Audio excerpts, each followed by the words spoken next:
Welcome. Hello, everyone. I'm back. I'm sorry for I missing almost last tried to week. talk while muted. That'd be clever. It'd be normal. Sorry I couldn't be here. We were doing DroidCon London, so we're back again now. Yes. in How Paris. was that? That was brilliant. I must have spoken to about 300 people, though, so I nearly lost my voice after the second day. Not everyone's happy about it, but Flutter is actually very popular, DroidCons. But we won't go into the details on that one. So what are we up to today? We are continuing with the book club. Craig is here. Stephanie is here. Danielle is here. Sarah's here. Esra's back. So that's great. And, but yeah, and also we've got a special guest from the Flutter team besides Craig. And let's not forget, Randall is in the chat room. Ready to take your questions. Yep. So let's crack on. So Scott, the do's and don'ts. Do's and don'ts. Be nice, be respectful, be constructive. It's YouTube. Do those things anyway. Don't post anything that's adult, rude, offensive. I mean, come on, folks, common sense. Don't advertise or promote your services. Don't spam. And that doesn't mean, putting your web URL out there all the time, although that's advertising. Spamming is putting your question up over and over and over and over again, and it's a great way to get your question ignored. Lastly, common sense. Harassment of any kind is not tolerated. Failing the code, you can be banned from here, but also, just to let you know, we share ban lists with a lot of other places. So if you get banned from here, don't be surprised if you turn around and find out that you also got banned from, say, the Flutter community Slack, which only has about 15,000 members that you would no longer be able to ask questions from. So that's a little something to keep in mind. And it's one of the things that keeps the community decent, shall we say, or at least nice. So, what's going on? Are we going to do the Patreon teaser, or should we leave it till later? I think you just did. We're going to do the Patreon announcement a bit later. We do have a Flutter Patreon. I'm sorry, a Flutter community Patreon to help us out with, well, basically we're trying to hire somebody to take over all the great things that we've all been doing for years. And now that we have jobs, we need some help, to put it bluntly. With that said, why don't we bring Danielle on? Hi, everyone. Hey. I'm excited to be back hosting the book club again. We've got an exciting couple of chapters and special guests coming up, so that's really good. But let's start with bringing on my co-host for the festivities, Esra. Esra. Aha, I had to scroll down. Hi, I'm back this week. Everything is going good from my side, and I'm super excited to be here again, and hope everything went well in this stream too. It looks like it's getting a little crowded, Simon. Yeah. Why don't we later? Yeah, we're going to get out of the way. All right, that's and perfect. We'll catch you later. Okay. Great. And I would like to bring up, also have you bring up Stef. She's our quasi-official Ray Winderlich Flutter Apprentice book person here. So she's also helps out with what all we're doing here. Quasi? Well, are you here in an official capacity or not? Are you here representing completely that, or officially, or just? I am here representing the book. We have the official representative of the book from Ray Winderlich here. Awesome. And then I'm also here for Flutteristas too. Of course, yeah. Flutteristas, we're all part of that. We'll talk more about that at some point during this book club, I'm sure. And I'd also like to bring up Sarah. She's not going to be on much today, but I'd like to bring her up now if we can. And Sarah is kind of behind the scenes, the one's putting all this together for us. So thank you very much, Sarah. Without you, without the book, we wouldn't have it, but also without you, we wouldn't be having this now too. So thank you, Sarah. I greatly appreciate that. Yeah. Behind the scenes, you've already seen Scott and Simon. They're helping produce this and helping make sure everything goes smooth. They're loaning us the Flutter community update Q&A to host the book club. So thank you very much to the Flutter community and them specifically. We have Randall behind the scenes. If you have a question answered on there, it's probably going to be by Randall. He's also the one that's helping identify it. And so it's a good point to bring up how, if someone has a question, I was going to ask Esra and she just coughed. Esra, if someone has a question, how should they let us know that it's a question? You can just ping us in the chat, and Randall will be behind the scenes and gathering your questions, and we will reply them in our AMA session. Exactly, and put a Q in front of it if you would. So go ahead and put a Q in front of it, and that way we can help identify it, and it makes it easier for us to find it, things like that. And we've got Craig coming up later, and he's the one that's going to be help educating us with the actual live coding. So, Sarah, we have resources, right? Can you show us those? Yes. Let me do that. So, of course, please ask your questions here, but this is a limited event. So you can ask questions in a lot of other places. Let me bring those up. So I'd first like to take this opportunity to plug the Flutter Meetup Network, which is a network of over 100 meetups around the world full of Flutter enthusiasts. And they are organized by passionate, competent people. And the great thing about Flutter is everyone's so friendly, so they want to help you. So join a local meetup and you can maybe get some of your questions answered there. And even if there isn't a local meetup, I should point out that during Corona especially, meetups have really risen to the challenge and started hosting online events and building their communities to be, if not like worldwide, but serving their local region quite well. So if you're, in some area where there isn't a meetup, but maybe not too far away there's one, then you can probably join it and join remotely, and there's a good chance it'll be in your local language, which is also nice. Another nice thing about the Meetup Network. But in addition to the Meetup Network, there is a lot of online resources. So everyone reading this book, if you signed up on Ray Wenderlich, you have access to the book forum, which is full of other people reading the book. So they probably have their head in the same place as you, and that is a great place to ask questions. And there is also Stack Overflow. It's got a lot of really good historical questions, as well as you can ask new ones. There's nice people there answering them. And then there is the Flutter Dev Reddit, which also has a pretty active community, and the Flutter Community Slack, which, as mentioned, has 15,000 people, where you can network and find other Flutter developers, and there's places to ask questions there on different subjects. And the Flutter Discord is also a very good place to find expert help. And there's links to all these in the show notes, or there should be. So, and then of course there's here. So I hope that we all know that learning is a challenging process at times, and you might find yourself just really struggling or banging your head against the wall. And don't do it, it's healthy to do a little bit, but not too much. So you shouldn't be too frustrated. You should reach out and try and get help, and you'll probably learn even more than you were looking for when you do that. So that's all I've got to say about the resources. I think that we have one thing I'd forgotten to kind of bring up to everybody, since this is a book club and we have a book. Stef, can you tell us how people can get access to this book? Yes, there is a link that we're going to get displayed here shortly. That and it's basically you go to flutter.dev/ there you go, apprentice dash giveaway.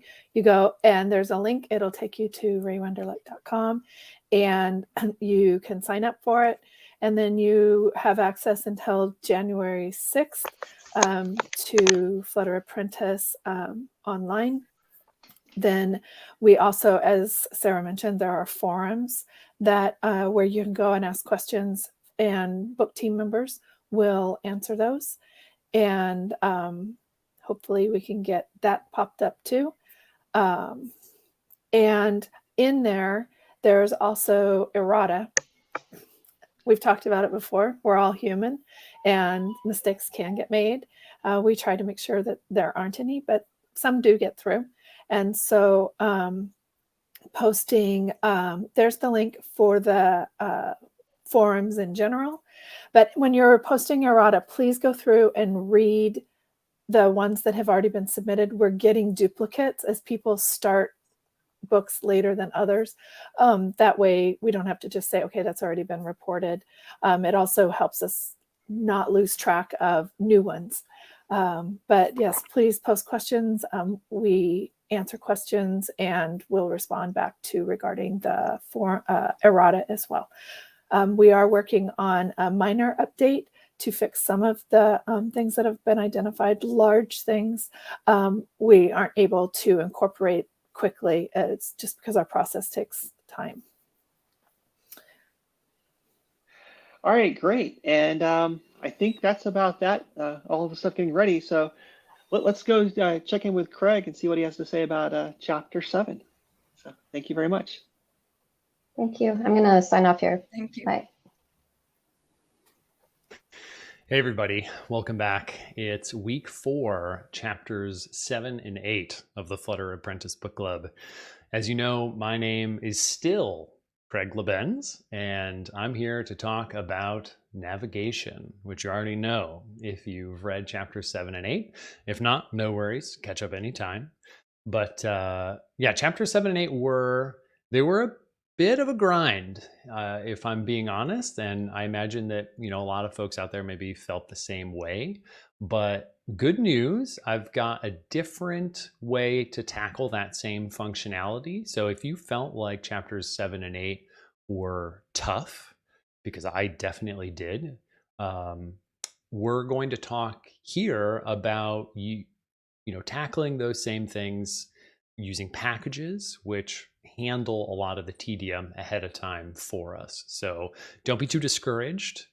I think there's a lot of very experienced Flutter developers that would have found chapters 7 and 8 just tough to get through. And it's just a lot of not very fun code to think about.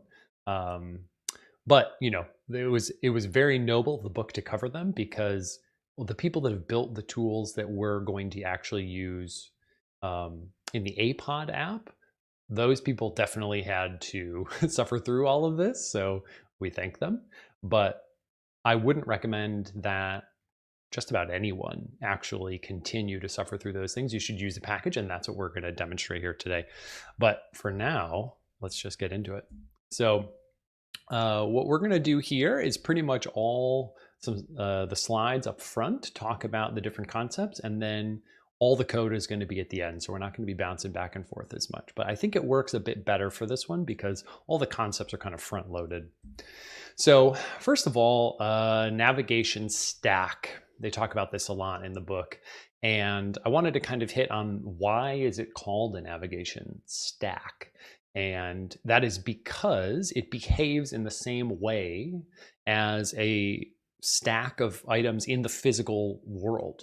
So you can imagine having kind of an unwieldy stack of plates in front of you. And there's a few very specific ways that you can interact with those plates. You can put one on the top. You can take the top one off. That creates, that reveals the one below it. That is now the new top one. And you can of course reset the whole thing if you want. I know your user logs out and you just say, whatever all the screens that you've navigated through, like wipe them all away. You just now have a one plate stack, one screen. It's the login screen. But it's very rare to kind of knife around in the middle of the stack. I want to take this middle plate. That's not a thing, and it's rarely a thing in navigation as well. So you can put one on the top, you can take one off the top, and the last one that you've interacted with is the most important one. History is getting buried. So it's just called a navigation stack because it behaves more or less exactly like a stack of things in the real world. And, if you've ever hit the back button in a browser and had any expectation of what was going to happen, and then you hit the back button again and you continue to have an expectation of what was going to happen, then congrats, you already have some familiarity with navigation stacks and you are ready to go. So this is a concept that we've all been primed for by the web, forever. And so this is kind of how it looks, where you can see, you've got a screen, someone presses a button. This graphic, by the way, straight out of chapter 7 in the book. So we've got the footer-lich context here. But you can see, these are two different conceptual stacks on the bottom. I think my cursor is getting picked up. Yeah. So you push an item on the stack. Grocery item screen now is the top screen viewed. If you go back, then the grocery item screen is removed. You can kind of see it like flying off to the side here, and then you're back to the full grocery screen, not just a grocery item screen. And this is how, I think this probably made sense if you read chapter 7. This is how different UI elements and interactions ultimately modify the navigation stack and show users different screens.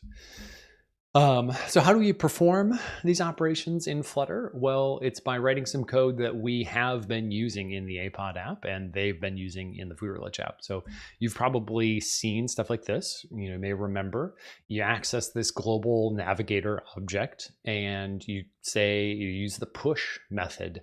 What's in the brackets here? This could be any type of data, actually. It's just what you're expecting to get back from that page when it's all said and done. And then there's just kind of some boilerplate here, material page route. You don't have to really sweat that too much. This builder method, blah, blah, blah. And it ends up just ultimately making, this my new screen. That's just a widget. So this is the way. Ideally, that widget will contain a scaffold and whatnot, because it's about to be responsible for the entire screen. But this code, we've written that, you've seen it in the Footer-lich app, and this is how you go about performing those operations. But there are some limitations to this, and they talked about this as well. This is all the original Flutter Navigator v1, and it's possible, for example, that you don't want your entire navigation stack to sit exactly, pressing a back button at some point might kind of not make a ton of sense. For example, just like in this graphic from chapter 7, once somebody completes their onboarding process, maybe they've kind of answered some initial questions. It's not really clear that hitting the back button should take them back into the onboarding flow. And so sometimes you do actually want to be a little bit more clever than what we were talking about with that stack of plates, because one of the plates is just dirty and you don't want it in the stack anymore. So this is a tricky thing to do with Navigator v1, because it just kind of doesn't easily expose all of those levers. There's just not ways to perform these extra operations. So who can save us, we asked. And arriving on the scene was Navigator 2.0.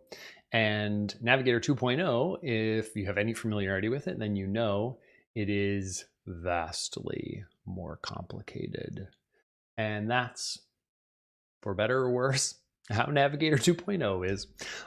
So Navigator 2.0, which again, a lot of coverage in chapter 7, is designed to help us have more state-based routing and to have more control over the entire stack of screens, the entire stack of pages, based on our app state. So just like we didn't want, when someone favorites an item in your app, we didn't want to have to scour our entire UI and find every screen and every place where that item renders and imperatively tell each of those heart icons to fill in.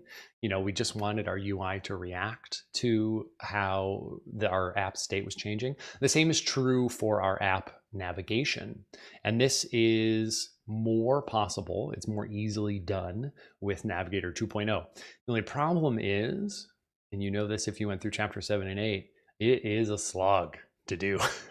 So Navigator 2.0, not necessarily for everyone. And in fact, even the name Navigator 2.0, it was never intended to be a full replacement for Navigator 1.0.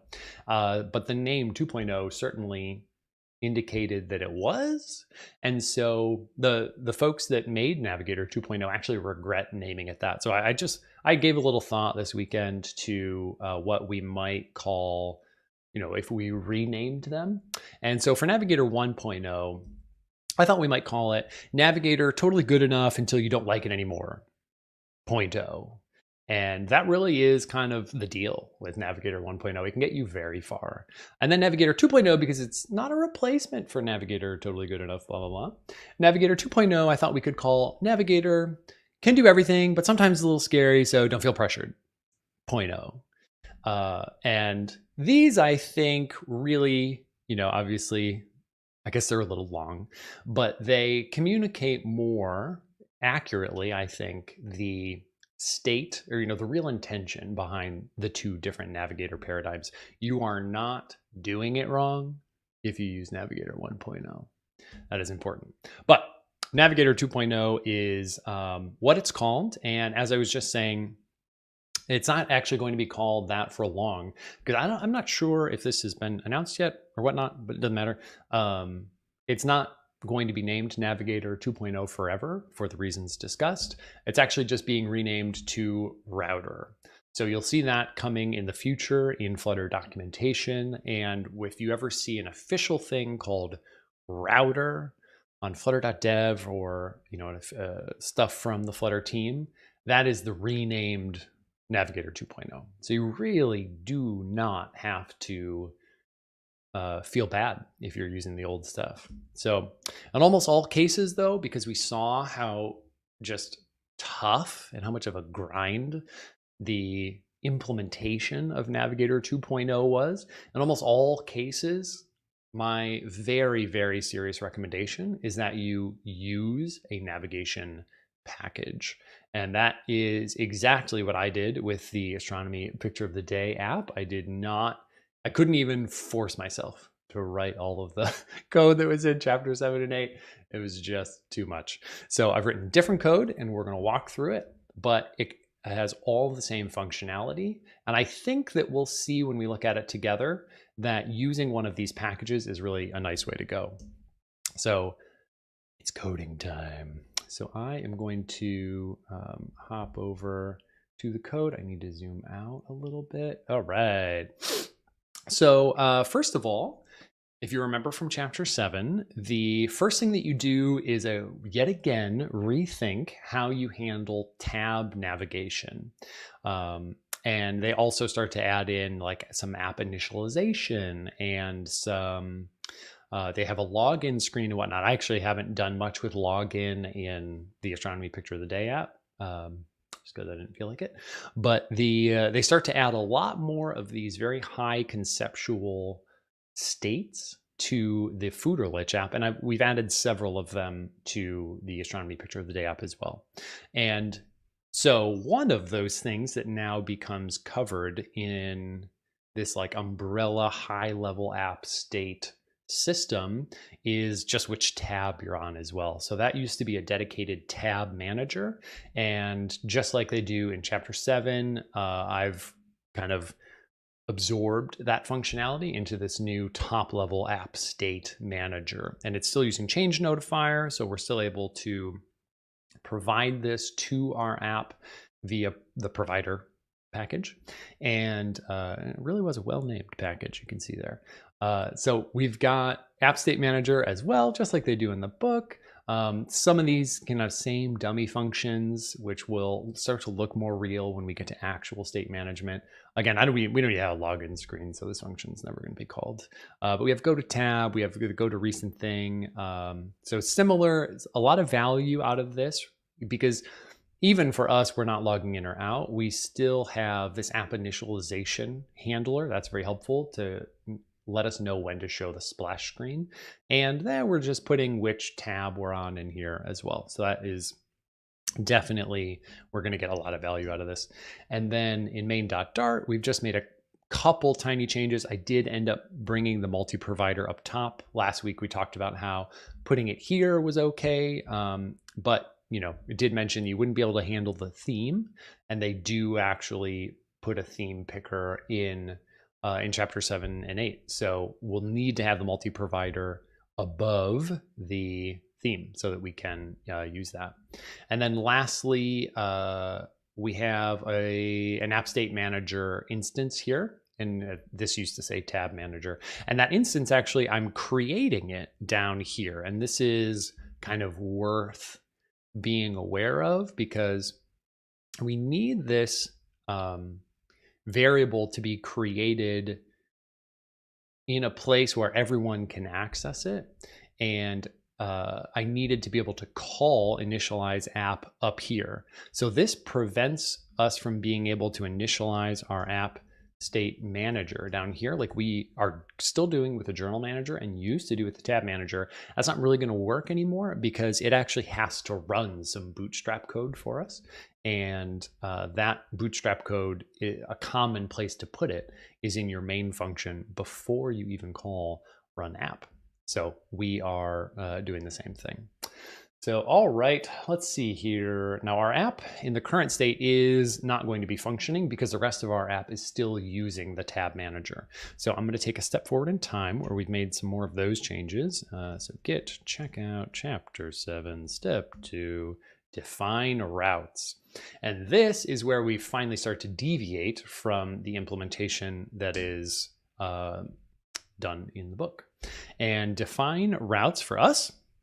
First of all, I'm going to hop over to PubSpec and show the package that we're using. And the package is a recent addition to the navigation space in Flutter, and it's called GoRouter. And it really works nicely in my brain, coming from a web background, as I have and talk about ad nauseum here. But if you also have any web background, or you've just thought about how URLs work as you look in the address bar of your browser, GoRouter will, I think, kind of just make a lot of sense to you. So let's get into how to use GoRouter to replicate all of the functionality from chapter 7. And the first thing that we want to do is look at how you define routes in GoRouter. It's very, very clean. And just at a glance, you can see all the functionality that is like going to work exactly how you expect. So I've put that code in a navigation folder in a file called routes.dart. So if we hop over here, I've just made a simple class. This is going to hold all of my routes so that I can access them kind of all over my app in a nice way. And you define an individual route in your app by using this GoRoute class. So after you've added GoRouter to PubSpec, you can import, obviously, GoRouter and get right to it. So first of all, I've made a splash page, and this uses it has a page builder, which is very similar to when we were pushing material routes directly onto the navigator. And we saw this page kind of pattern in the book, and I really like it, so I definitely use that as well. And we'll dive into it very quickly here. And this page pattern is a thing that you put on a widget that is supposed to be an entire screen. So you wouldn't do this on any of your leaf widgets, on a button, obviously, that'd be very silly, on a card or anything that is just a component of a UI, you would never do this, just if it's a page. And it's a static method, and it's basically a way that this widget knows how to wrap itself as a material page. And this kind of simplifies how other navigation code interacts with this page. We say, all right, Mr. Splash Page widget, you're a whole page, at least you think you are, and maybe I agree. But if so, then it's up to you to prove it and know how to wrap yourself in a material page. And this is pretty nice because we would be, writing this code kind of all over the place if we did it a different way. So back in routes, we can see that when we want to show the splash page by navigating to /splash, we will this thing will be called, and ultimately the page builder will be called, and ultimately we will return our splash page dot page. And this little key parameter here, this is a little nicety from GoRouter. You really don't have to think about this a lot, but this helps GoRouter work correctly and wire up all of its magic. So you get a page key attribute from your GoRouter state class, and you just pass it forward into the page method. And interestingly, you don't give the page to the key. You don't give that key to your widget, right? Splash page also accepts a key, but that's not the destination for the GoRouter key.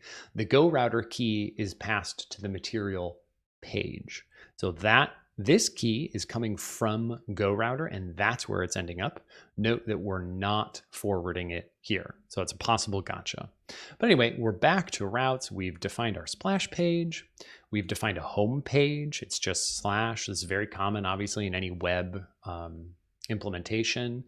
And it's all opaque and kind of behind the scenes. If you're in mobile, when you're within an app, there's obviously no address bar, but in chapter 8, we very explicitly start to think about deep linking and targeting the web. And so then we need concrete web style URLs. And so if we just build all of our navigation in that way, everything is based on how web navigation works. If it's just secret and behind the scenes in mobile, that's fine. No one cares what's secret and behind the scenes. But we're ready to go when we launch to the web, and that's very important. So we've got a home page. That's just the slash route, and it builds our home page. This is what we've already had. It's got the tabs, all the things, but we can have some sub routes as well. So we have our add and edit journal pages. These are going to what's important about having these as sub routes of the homepage is when you navigate to them, GoRouter will make sure that what's underneath that page in your stack of pages is all of the parent routes. So if you go to add journal or edit journal, those pages, and hit the back button, where are you going to go? Well, GoRouter assures us that you're going to go back to the homepage, and that is really helpful. And then we have that add journal page here. This method apparently doesn't exist yet. Sorry about that. We're in the middle of the implementation, but we've got add journal, edit journal, and again, these have this name parameter is just a nice way to access it, but the path is what's important for a lot of these, or most important for a lot of these. And we have our builders here, and we are in the middle of actually making this work. But GoRouter, we can start to see this is a really kind of approachable way of defining the navigation in our app. So the next thing that we want to do is actually wire this up and make it start working. So I'm going to now take another step forward, check out chapter 7, step 3, define GoRouter.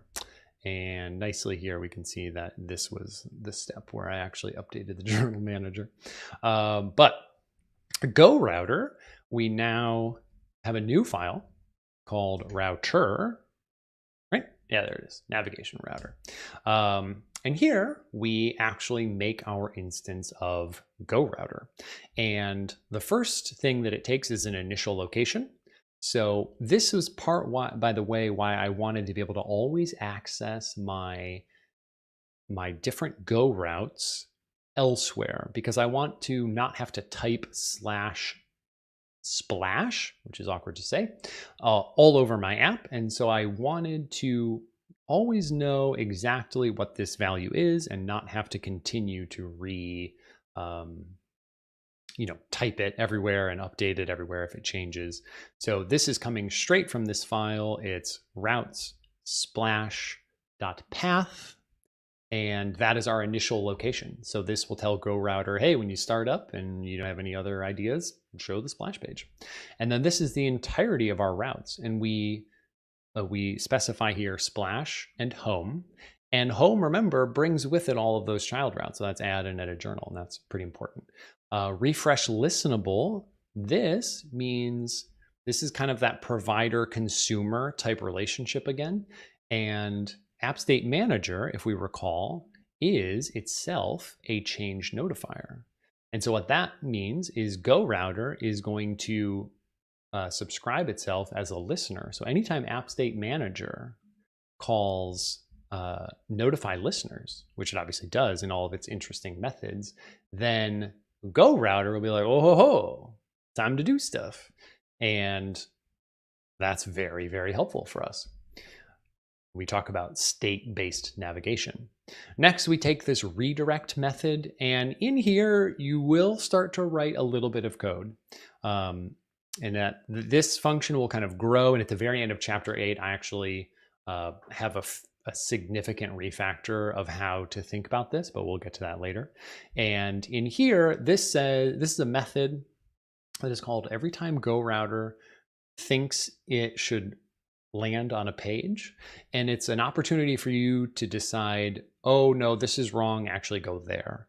And different scenarios, we can just kind of quickly glance at this code and see where you start to use this redirect method. So we say, if our App State Manager doesn't think we're initialized, then that's interesting. So what if, this is the sublocation, by the way, you're passed in the GoRouter state every time this method is called, and it's got all the information you need, like where the heck are you? And where did you come from? Where did you go? And that's everything that we need is available on this variable. So we say, if our current location, which is basically what this means, does not equal the splash page's path, well, if the app's not initialized yet, then that's the splash page's time. So then just go to the splash page. And you return from this method a string, and that string is the path that you're going to redirect to. So if we are not initialized and we are on the splash page, then we just return null, and that tells GoRouter no redirect necessary, everything's good to go. And then we move down and we say, well, down here, we know that we are initialized now because this if statement completely terminated. So moving forward, the app is initialized. If we're still on the splash page after the app is initialized, that's not okay. So then we reroute to the home page. And then if all of those scenarios are done, none of those things fired, then no redirect, we're all set. And if we actually had a login flow in the Apod app, obviously this is where we could start to check some of those things as well. If you're trying to visit any page at all, but you're not logged in, sorry, you're going to the login page. So those types of logic start to show up here. They're nicely contained, and it's very helpful. Lastly, in Error Page Builder, I basically cut corners and didn't make an error page, but I did print the error that I got. And even while I was implementing this was incredibly helpful. If I just set up the routes, incorrectly, I thought I declared one thing, but I actually typed it wrong and, specified routes that were broken, incoherent, this would kind of flag that for me. So that's our router. And this starts to allow for a really nice syntax elsewhere. So if I hop back over to the journal page, on the journal page, we used to have a whole bunch of code that would move us from the home page on that fourth tab into the journal page, where we could use the form and create our new journal entry and all that. But that code has been collapsed down to just context, and this is our normal build context, .go, which is an extension method added by GoRouter, and we just give it a path.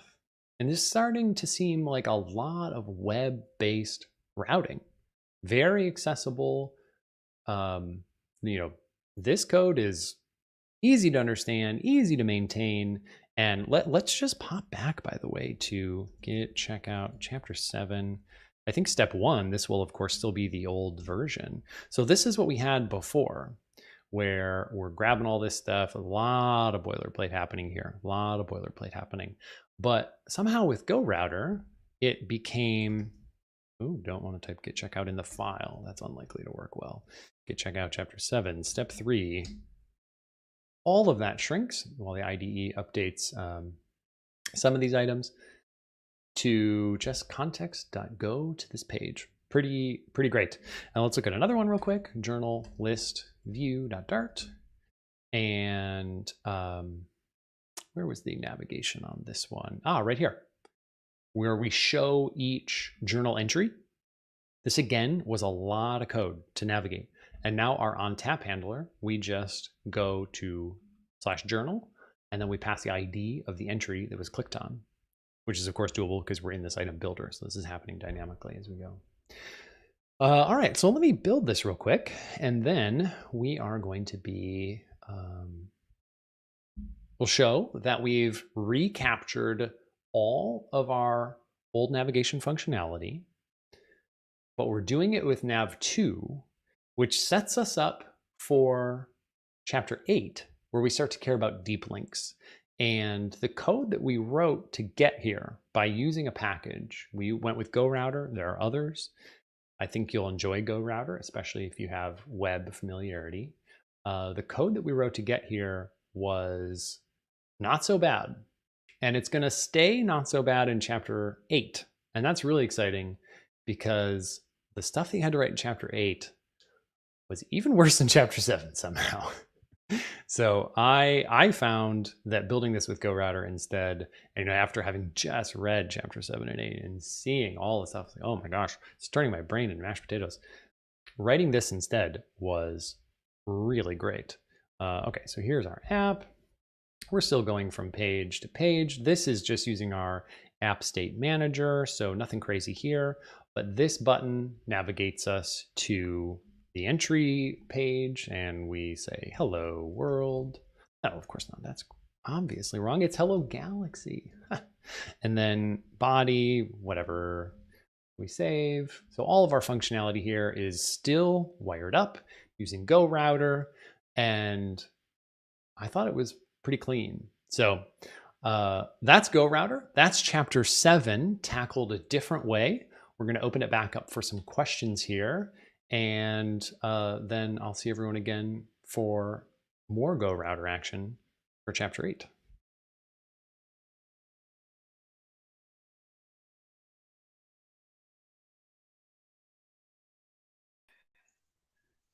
All right, that was great. Thank you, Craig. Yes. Sometimes these things are a little hard, and it's great to look at it from a another perspective. And also, just to let everybody know, we're going to have Chris Sells, who actually is the package owner for GoRouter, on after the next segment. So if you have questions for him, that'd be great. I'm seeing questions roll in. I'd like to remind everybody again to put a Q in front of it. And now let's go ahead and start bringing up our people for our question and answer. So my co-host Esra. Yes. So Simon, Craig, Stef, so you're welcome to here to have an Ask Me Anything session. So let's start with questions.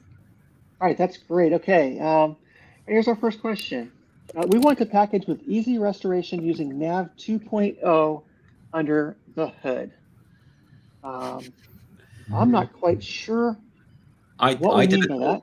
I did a talk on state restoration and navigation. Okay, why don't you take this? But I don't know of any packages that actually integrate the two things at the moment. So maybe this is raise a PR and for the GoRouter package. How about that? And add state restoration to it. That's a good answer. I was going to say, why don't you write one and do that? But definitely, I think that's a good point. Is instead of writing a whole package to do it, we can try to add it to figure out packages that make sense on and do a PR for it and add to it. So that I think sometimes the feeling is that you want to just go ahead and create a new package, but sometimes adding to another one is the best way to go. All right, that's a good question. Sarah, do we have another one? I've got Sarah behind the scenes feeding me questions, by the way. Does Navigator 2 refill the stack when any change in route happened? I'm not 100% sure exactly how it works under the hood. I know it is capable of doing that at a minimum. It'll definitely do that when you deep link, for example. It will populate an entire stack for you. You don't just drop into the middle of your app with no ability to press the back button and kind of navigate in an expected way back toward maybe the center of an app's UI. But I would expect, and let's ask Chris this when he joins us because he should know. If you just hop from page to page, but everything underneath stays the same, does it get to reuse those things? I'm not 100% sure. It's a good question. I can give a little bit of information on this. It gives you the option to do so, but it actually does a diff. So it works out the changes and only animates the changes. So yeah, if a route's already on there, that's going to be your next stack of pages that you push, it'll keep the same object. That's great. That's great. Okay.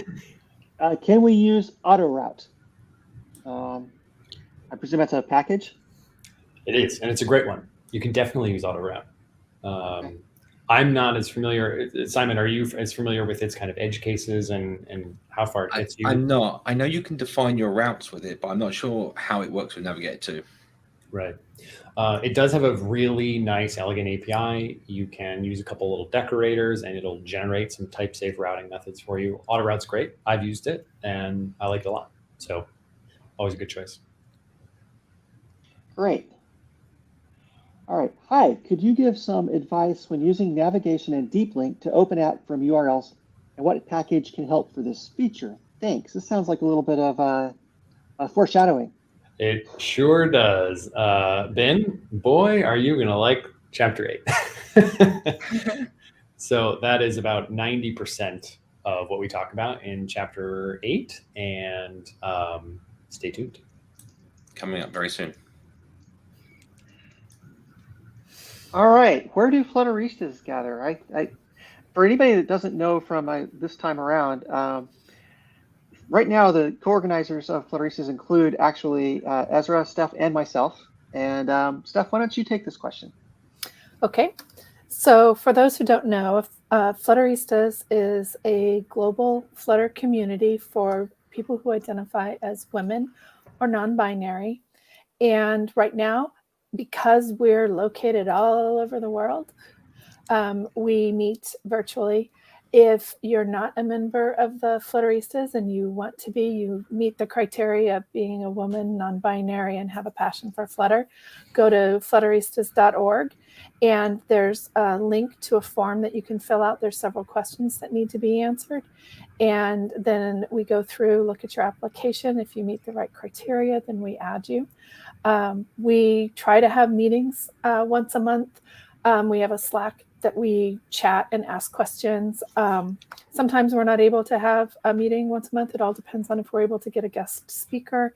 People can also say, hey, can we get together and go over some code?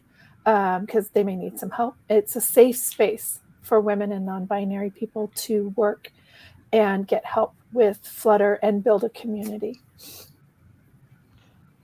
I think I'd actually like to add to that just slightly and point out the fact that we it's not intended to be an exclusive space for us to only be. You know, it's actually it's an addition to other places, and so we're able to do stuff like that. And you know, it's a neat organization. It was started a few years ago by a former Googler, Emily Fortuna. And for anybody that's been around long enough for that, you know, I hope that just mentioning that name brings a smile to your face. And anyway, so when she had to leave, we took over. Yep. And that's great. Let's have another question. Oh, I have one more thing. I'm sorry. Oh, I'm sorry. Okay, Go fine. ahead. So here on the Flutter community YouTube space, we did a Flutterista conference back in April, and the whole live stream is, the recordings are there. We are also planning on having another Flutterista conference in 2022. More details to come later. Absolutely. And I guess I do want to add to that. Thank you to Flutter community for letting us host this. Thank you to Google for letting us host this. We're very proud as Flutteristas to be a part of this book club. And thank you very much. All right, our next question. And I think I'm going to let Craig go ahead and answer this, but is it recommended to learn how to do everything with Nav 2.0 or go straight to packages like GoRouter to make our lives easier? In my opinion, go straight to the packages. There are some things in programming where a really hard thing is abstracted, and it's helpful to have a good understanding of how the underlying thing works before you can best use the abstraction. But I don't think Nav 2 is one of those. I would go straight to the package. Well, I think your example also kind of speaks for itself. So, yeah, that's it. And once again, to remind everybody, two things. One is, put a Q in front of the questions when you ask it. It helps us find them easier. And the second thing is stick around, because after this next segment, we're going to have Chris Sells, who is the owner of Go Router, on here with us to answer your questions and say hi and whatever. So, all right, I was kind of confused trying to get the free version of the book. It seems like I needed to subscribe and pay. Did I miss something? I'm going to let Steph answer that. So for Flutter Apprentice right now, through January 6th, you do not have to pay. Thank you very much, Google, for making this available for the 3 months. If we could throw up the link again to so you go to that link, flutter.dev/apprentice-giveaway. You go there, you click on a link, and you go and you have to use this link to get to the free book. If you go to raywenderlich.com and go to Flutter Apprentice, it's going to be a completely different thing. So you need to go through the Flutter Dev website, and then you have access to it. It's an online reader. You do still have the option to purchase the book. And just so you have an idea, oh, hold on, I got too many headphones. It's not a tiny book. And this is edition 1. So the next one has an additional chapter. And that one's Dart Apprentice. That one is not free, but I highly recommend it. But anyway, so you can purchase it through the subscription. You can also buy the book, ebook or paper book. Did we remind people where they can get the code that we've been showing on the screens? That's a good thing you could throw up. The ones that Craig's showing? Yes. There you go. Oh, and one other thing so people have been having trouble finding where the materials are that go with if you're following along with the book, which we do recommend following along with the book, but then also following along with Craig. On the page where you access the book, there's a link to where to go download the materials from GitHub.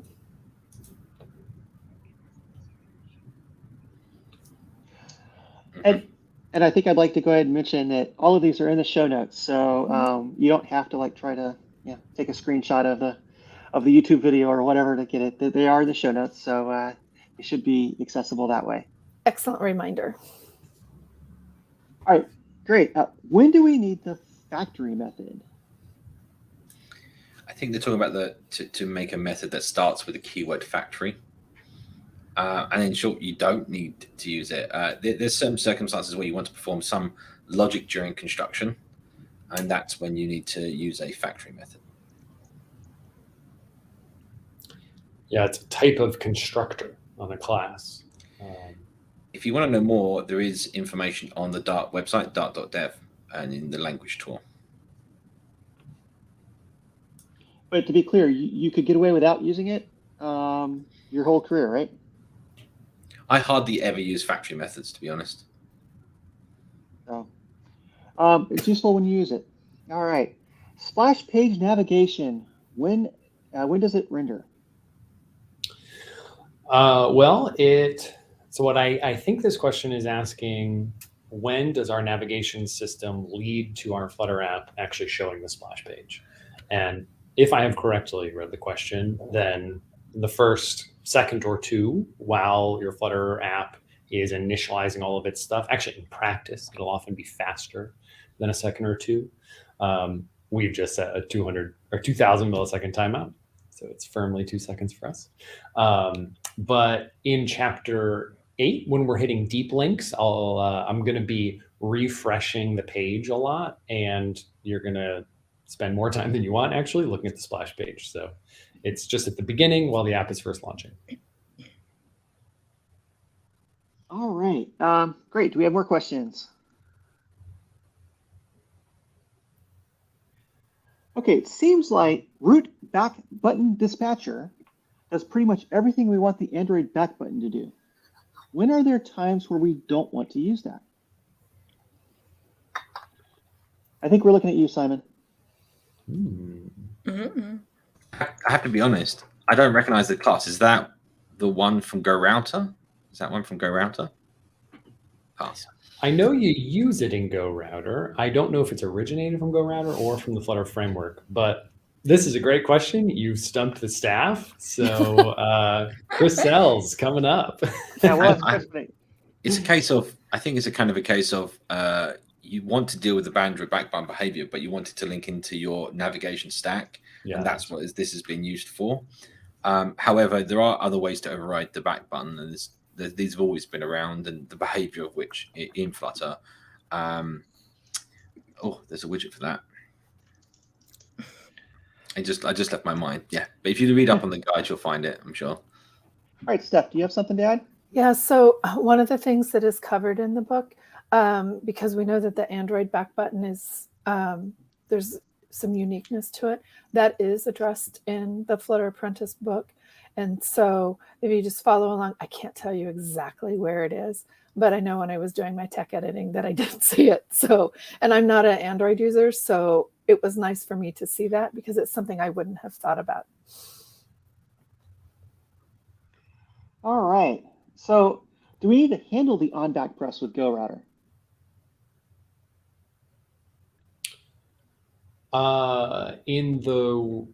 So Simon, are you familiar with that exact, is that an exact parameter there on back press? Or is I think that's just a case of if you want to override it. So you don't have to override it. The idea is that by default, it will just pop it off the stack. But then if you might want to do something like when the back gets pressed, pop off 5 screens and do some other sort of extra behavior of the stack, it gives you that option to do so. Yeah, a lot of these questions are A, very good, but B, by the end of the chapter 8 presentation, which is coming, you'll have seen it happen about 5 times. And hopefully Chris will join us, right? Right. But these are very good questions, and just slew of answers is coming. That's great. Thank you. All right. Do we have more questions?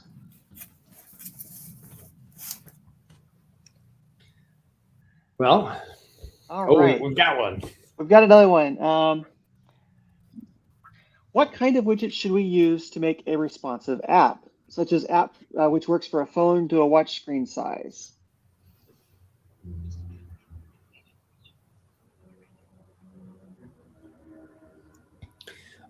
So for responsiveness and whatnot, there's a handful of different ways to kind of get that going in your app.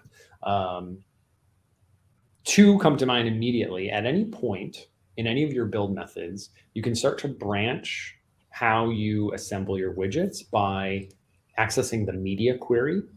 And you get that off of your current build context. And it's that standard Flutter pattern where you say media query .of, you pass it the build context, and internally that goes and grabs the current media query. And then you can look at the size of your screen and start to make decisions. But that just gives you the size of the entire screen. And sometimes you might want to be a little more precise, or you might want to have a certain widget only know about its space and not the entirety of your screen. And so for that case, you can use another widget called the layout builder. And instead of just taking a normal child, like most, almost all widgets, just they do their thing, they take a child that you pass in as well. Well, what this does is it takes a builder method, and that builder method is passed a box constraints object, which is the size of the available space for that widget as determined by the parent. And then you can have a widget that knows less about everything going on in your app, and it just knows how much space it has been allocated and can again start to make different decisions about how it lays itself out. There are, I presume, other ways as well, but those 2 are probably your safe go-to tricks. All right. Can I add one quick thing? The community has a Wear package for Android Wear. It's called Wear, W-E-A-R, and you can go find that. And that actually gives you widgets for this exact purpose to size for a round watch or a square watch and all that kind of fun stuff. Oh, nice. I didn't know that. That actually is a great segue into the next section here. So I think I'm going to go ahead and send off Stef and Esra, and Craig's going to come back on in a second with the next chapter. But the Flutter community does. We'll be back in a minute, guys. Right, yeah, exactly. Okay. And then the Flutter community does a lot of amazing things for everybody. And while we make it free for all of you to use, it's not free for us to create. And so to deal with that, we've got a Patreon page, and I think I need to bring Simon up to kind of tell us about it. Yeah, I mean, we do several things in the community. I don't have all the slides that Scott has, and Scott's not available at the moment. However, we do have the Flutter community medium. We have the GitHub organization. There's lots of outreach, and we help everyone out with the meetups as we can and do events. So we do appreciate any help that can be given to the community through our Patreon. So that's up on the screen at the moment. For welcome to join, and we might hopefully eventually send out some interesting swag at some point as well. So I'll leave it at that. All right. Okay. Well, I could quickly briefly mention that we had DroidCon just recently. I'm gonna see if I can share a quick couple of screens just to say thank you to some of the people we had joining us. Hopefully this will work. Bear with me. Yes, let's see the awesome DroidCon. Hopefully this will come up on screen if we're lucky. There we go. So yeah, it was quite a large event. This is actually when the talks were on, and we had a little booth that we lovely put together, and the folks at Flutter were able to send us some t-shirts to give away, and I gave her one of my dashes and Rat Payne's Flutter training book as well. So there was some raffle giveaway items. But yeah, and I just want to say thank you to some of the speakers. I'm going to read just left to right who these people are, just so everyone knows. We've got Edgar on the left. He helps organize Flutter London. Swav, Flutter GDE. Then we have Jay, who's also a Flutter GDE and works at VGV. Dominic, there's me, and then there's Dominic, who also works at VGV. Remy, who's the creator of the provider package and Riverpod. And it's quite well known in the community. We've got Andre next, who's from Microsoft, who's been working on foldable layouts with Flutter. Ralph, another one of the community members. Behind him is a member of staff from CodeMagic. I've forgotten his name, terrible. Then we have Razvan in the back. Raz, he's been working on a lot of the community package and helping us run the GitHub. And at the very end, we've got Martin Jarrett from CodeMagic. There are some people that I'm going to give some honorable mentions here that couldn't make the picture. So we've obviously got Chris Sells and Andrew Fitz from the Flutter team that gave remote talks. Jesse and Florian from Betterment, who also spoke about building apps with Flutter. Betterment have one. Elliot from Invitays, who's been working on the Flutter Fire packages. Chris one from the app company, and then also Majid. We all know Majid from Flutter Vikings organizer. So yeah, it was quite a blast, and it's good to see everyone all in one place again. Yeah, there you go. So just wanted to shout out. That's all. All right, great. Thank you so much, Simon. Yeah, awesome to see the physical events with the swags. The best part. We gave away a lot of t-shirts. Yeah. Yes. Right, I'll leave it to you. All right. Okay. Well, So I guess we will go around to chapter 8. What do you think, Danielle? Absolutely. Let's bring Craig back up and let him go through chapter 8. Absolutely. Perfect. All right, everyone. Welcome back. It's time for deep links and web URLs as outlined in chapter 8. Except that, as promised when we talked about chapter 7, our implementation is going to be a lot simpler. And that's because instead of going directly on top of Navigator 2.0, like they very nobly talk about in the book, we are going to use a tool built by someone else who's already done all of that painful work for us. And this is my very strong recommendation, whether or not you use the specific package Go Router, that you use a package. So let's get into it. Chapter 8 here, just quick overview. We're going to talk about deep links, going to hit some routing concepts, and then we're just going to get into the code, just like chapter 7. All the talking up front and all of the actual implementation on the back end. So a deep link, they come in several forms. And for a while, for me, the name deep link was just kind of unclear. Like, why are we calling it this? But the idea is that you want to be able to launch your app to somewhere deep in the UI, other than, not the home page, not your splash page, not your login page, somewhere deep in the UI. And you see this all the time. You get a push notification on your phone, and if I click this push notification that I'm showing here, it should take me to today's weather report within the Google app, not just whatever the homepage is of the Google app. If you get a push notification from a chat app, of course you want to go to that thread. You don't want to go to whatever the default screen is if you just click the app icon on your home screen. And so this is one form of a deep link. Push notifications kind of represent this. But there's also other deep links that are just like any web URL. If you send someone this URL, you are doing so, of course, because you want them to go directly to the given tweet. You don't want them to have to navigate back to it. And it's nice to be able to link to things deep in your UI in your mobile app as well. And this allows for good sharing of specific content. And it's obviously integral in any web application. So for when Flutter targets the web, if you don't have proper deep linking like people are used to, then you're going to have a really frustrating app experience for your users.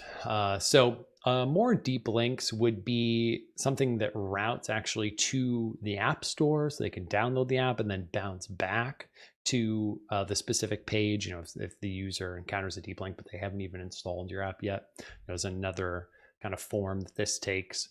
And then the book had this nice graphic that kind of showed what the relevant URL in a web universe would look like to represent these different screens in the app. And they're still showing them as mobile screens, right? This is very obviously either an iOS or Android build with the bottom notch. It kind of looks like iOS.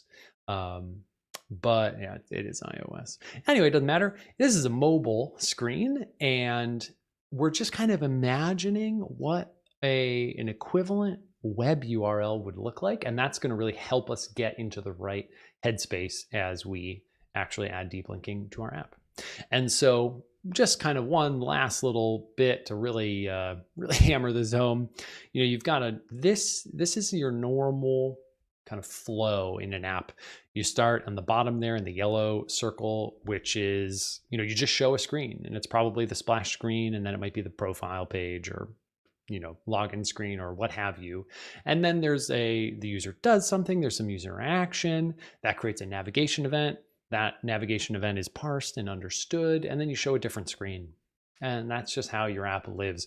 But you always enter from that default screen that you want to show until you add deep links, because then you don't launch the app from just showing some random screen or showing a specific screen that you've specified. You instead launch the app immediately from a navigation event, and that will start showing some specific screen. And then you get back into the same loop of user interactions, nav events, show a screen, user interactions, nav events, show a screen. And so that's all deep links are. But as we're about to see, as we poke the astronomy picture of the day app in the web environment, by default, none of it's set up. And so we need something like GoRouter to come to our rescue. And then there were these. This was the part in chapter 8 when you start to implement set new route path and get current path, where I honestly just melted. My brain started to run out of my head.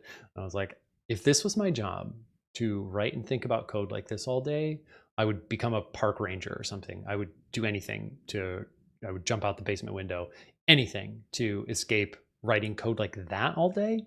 And so thankfully, again, someone else read the same book, learned all of those things, and then implemented really nice tools on top of it for us, like GoRouter And that's what we're going to use. So we're already, I mean, that's a deep links. We're already kind of done talking about stuff. Let's look at how to implement that while hopefully not pulling out all of our hair. All right, so I'm going to switch back to the code, and then I'm going to zoom out a little bit here. All right, I think that's pretty good. So first thing that I want to talk about here, I'm still built to the last part from chapter 7. So code hasn't changed from where we left it at the end of chapter 7. And I just want to point out, you know, I've now built to web though, instead of the Mac OS build that I had been using. And so we can see the URL here, and things are about to get pretty interesting. So if I click journal and I navigate to this page, I get a URL. So, okay, this is starting to make sense. But what do we think would happen if I just refreshed the page? Let's try it. I refresh. It captures that we needed to go to the splash page because we were initializing, and then it just took us to the home page. So we can't refresh a page and stay there, which certainly means we also can't hit a page directly. So we cannot yet deep link anywhere in our app. And that's a problem. So I'm going to first take a step forward now to check out chapter 8, step 1. And in here, add the next param. I don't know what that other step 1 branch was. Interesting. But the next param is something that shows up in our router. And it's a very simple way to start deep linking. Oh, I really need to shrink you. That's way too big. Okay, so now in that redirect method, we're just going to add a couple extra checks, and they are going to start us being able to redirect. So if we're not initialized, that's still a problem. We have to go to the splash page, but maybe we can do something a little better, like route to the splash page with a next parameter that is our current location. And then when we're done initializing and we leave the splash page, instead of just going to the home page, like we used to do very blindly, we're now going to check for the presence of that next parameter. And if it exists, we'll route there. So I think I have to, I don't know if this restart is going to work. I may have to fully rebuild the app every step of this. We'll find out together, won't we? So I'm going to refresh. Oh no, this worked because the hash went away. Also, I'm not a big fan of the hash-based URL routing. So in router, oh, that's the file we're already on. You can set your URL path strategy to path. It defaults to hash, I think is the other one. And this just makes it behave more like a web URL scheme that I like. Anyway, I can go to journal now and click on the add button, and I go to the page again with no hash in the URL. But if I refresh now, we'll see that it goes to, actually all the redirects were handled opaquely. We didn't even see them, but it went to the splash page briefly, and it internally had that next URL parameter, and the browser never even got the update. But the exciting part is that we stayed on the page. And this means that I can deep link to it as well by starting over in a new tab. And this will be the last time that I open a new tab to do this, because refreshing the page, if you can do that and you stay where you are, then you have successfully set up deep links to that spot. So we don't need 2 tabs anymore, but we have deep linking working to this page, which is great. And all that we did was add some next parameter checks to our Go router implementation. Like, wholly simpler than hitting nav2 yourself directly, like with your face. You know, that's what chapter 8 felt like. Face planting right into nav2. So instead, this is all we had to do, and we have now deep linked to a page in our app. But we haven't deep linked everywhere, because if I flip tabs, we don't yet have any URL changing happening, which means if I refresh, we are very unlikely to stay on the favorites tab right now. We go to the splash page, we go to the home page, We do not stay on the favorites tab. So that means we're not done yet. And it also means that it's time to take another step forward. Git checkout, chapter 8, step 2, where we will add homepage tab deep links. And here, the redirect method was just starting to get totally unmanageable. And so I couldn't live with it anymore. It was also becoming very hard to get correct. I mean, I was really struggling to get my redirect function to handle everything as I needed it to. So I just thought, I need to break this out. So I added a new class, Go Router Redirector. And this basically holds a list of classes called redirect. And it loops over them. It has a function called redirect as well. And it loops over all of its redirects and checks to see whether or not they think that they are relevant right now. If they are relevant, we get the new URL, do a little logging, make sure we don't redirect to ourself, same kind of thing here. Don't want to redirect to myself, so we'll capture that. And then ultimately, we return the URI string if we are redirecting. And this allows us to have different classes and their instances of this redirect class.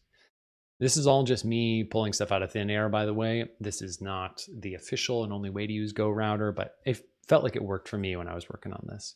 And now I can have different classes that are very specific and kind of easier to reason about. So I have one for uninitialized redirect, and this happens when you load the app on a specific URL, but you're not yet initialized.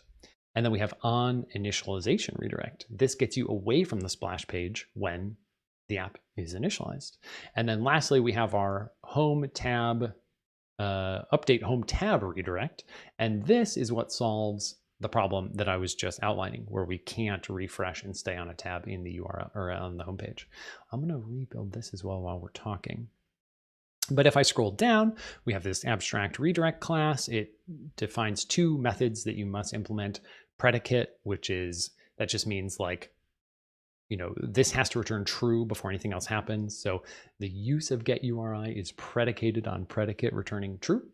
And get new URI, it uses this URI class. I'm going to stop thinking about raw strings because we're going to be performing heavy surgery on query strings, and those are you're translating back and forth between a map and a raw string, and it can be hard to kind of slice out a new query string, but a new query string value, but keep the other values in your query string. So we're going to use the URI class to make use of that.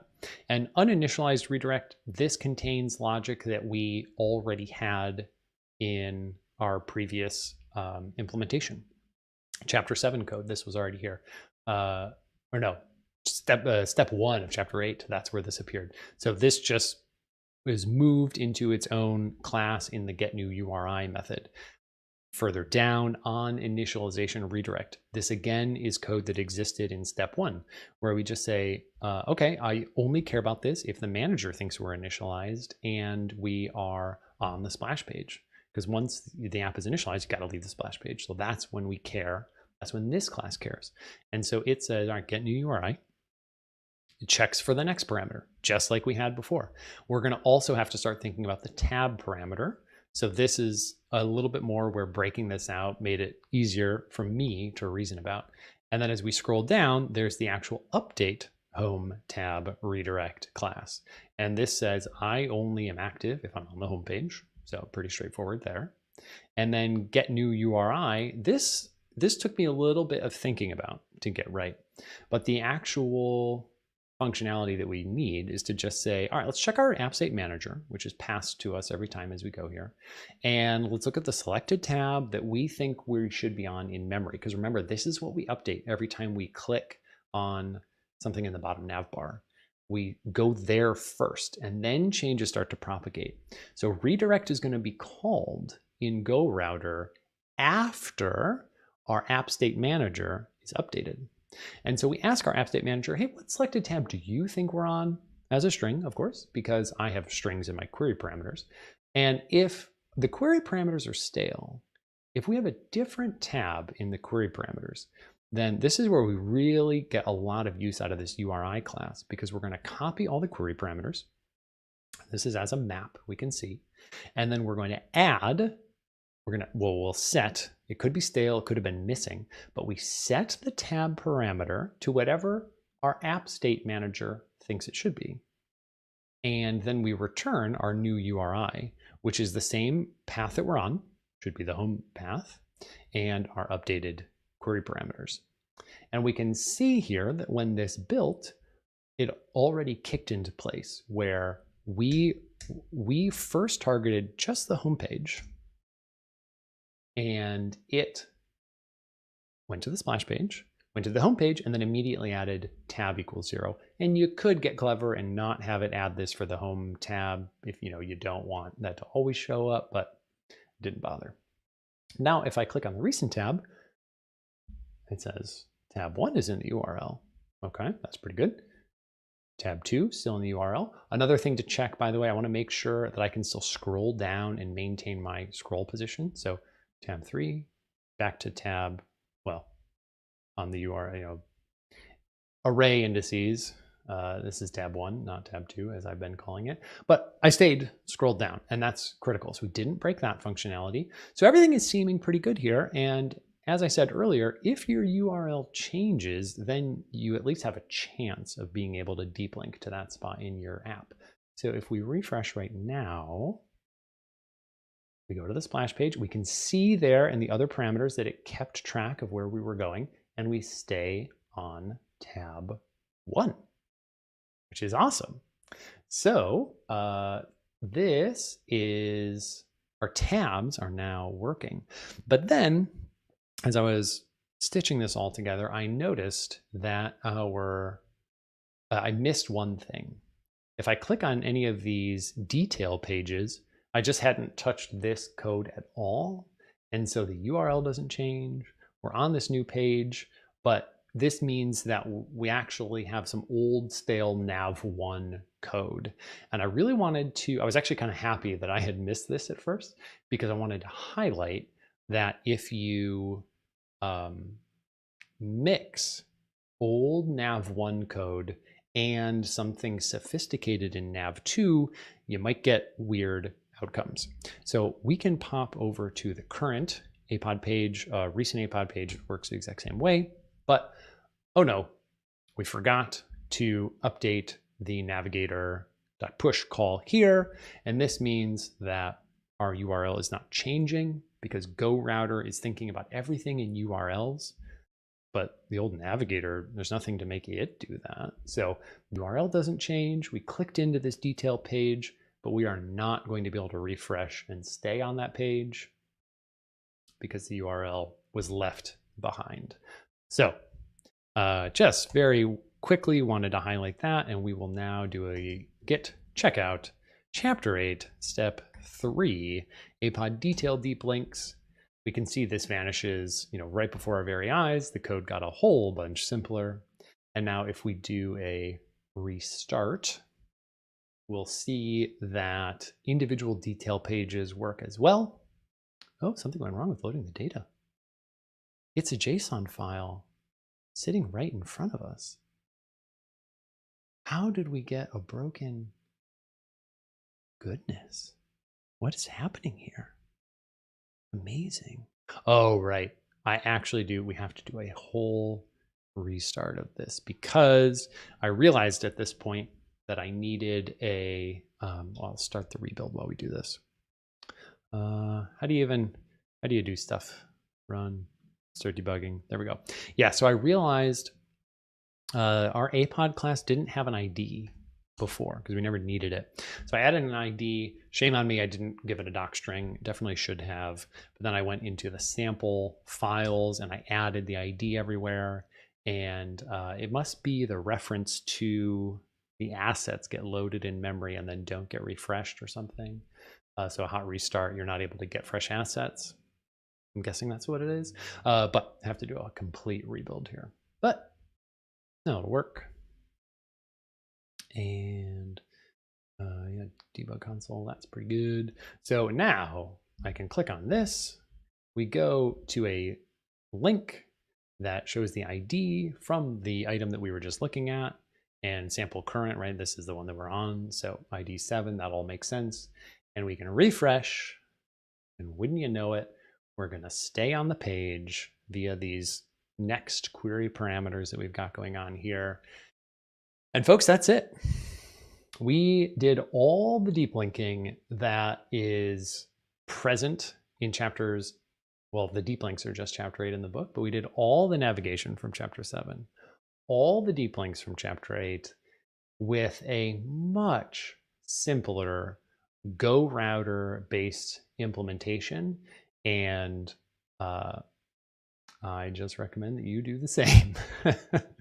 All right, so this one was a little bit faster than chapter 7, but we're already ready to bounce back and look at some questions. So I'm going to give it back to the whole team, and we'll get into those questions.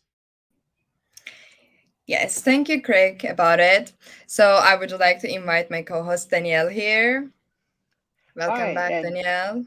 And of course, you know, we need to bring Craig up so he can talk about what he's done with things like that.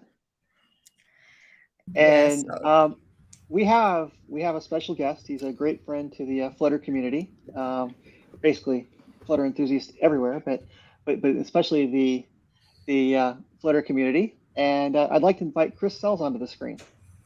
Hey, Chris, good seeing you welcome, again. Chris.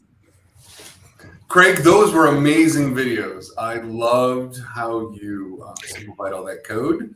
I'm always happy when you can just throw code away. That makes me happy. So I'm glad if Go Router was helpful. And it was really cool to watch your coding style with Go Router.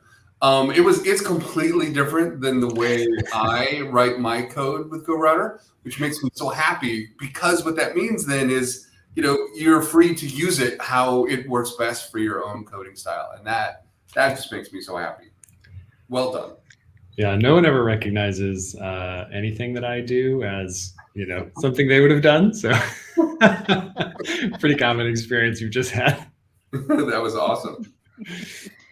Yeah, thank you, Chris, for being here. And we have lots of questions to ask to you. Great. So we can bring up some questions right now. Okay, first question from Richard. Seems like root back button dispatcher does pretty much everything we want the Android back button to do. So we had this question before. Now we have a chance to ask to you. When are the times we don't want to use that?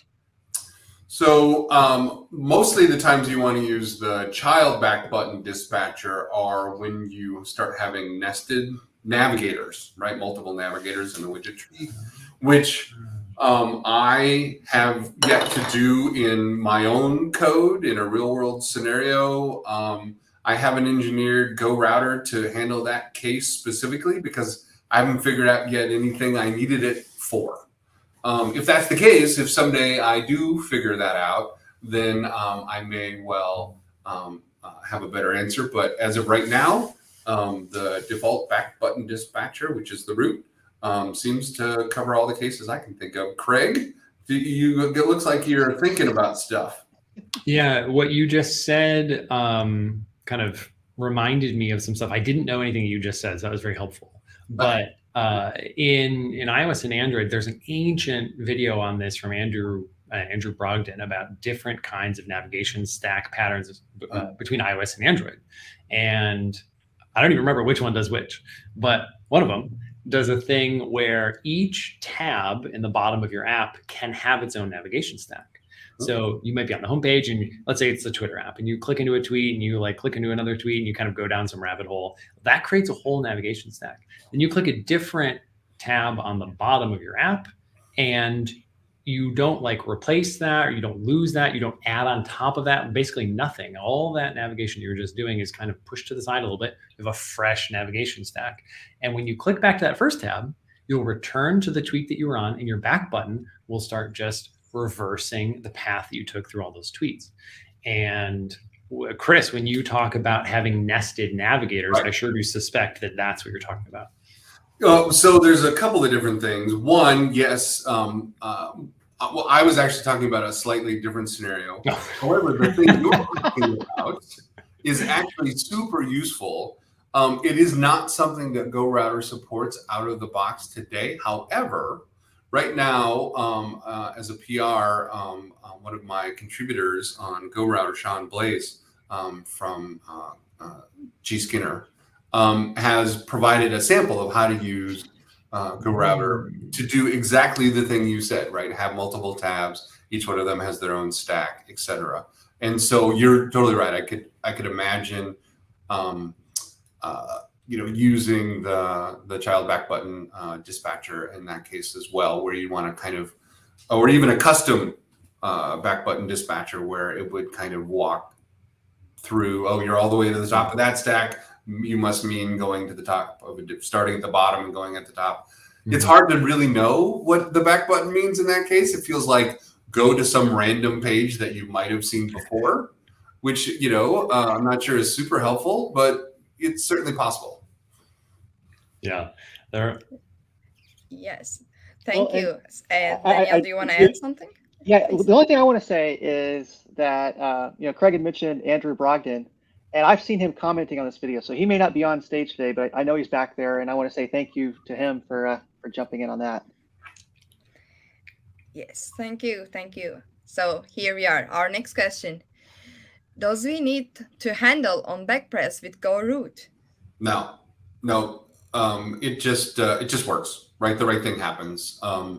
It's possible to engineer GoRouter to provide all those event handlers and things and let you override all that behavior.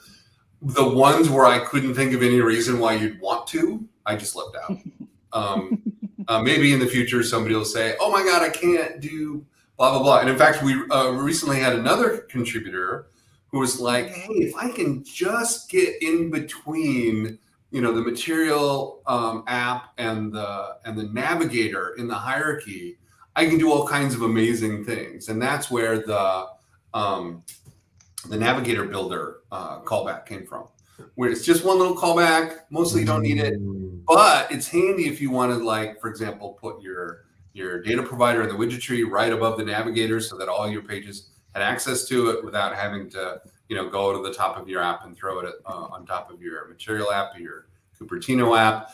And then, one of the samples is, hey, I'll just have a floating log out button on every single page that nobody has to implement, that just does the right thing. So, in those cases where somebody says, if you just did this one little thing, that opens up a whole new set of use cases, then I'm all in. But for stuff like this, I just try to do the right thing and get out of people's way.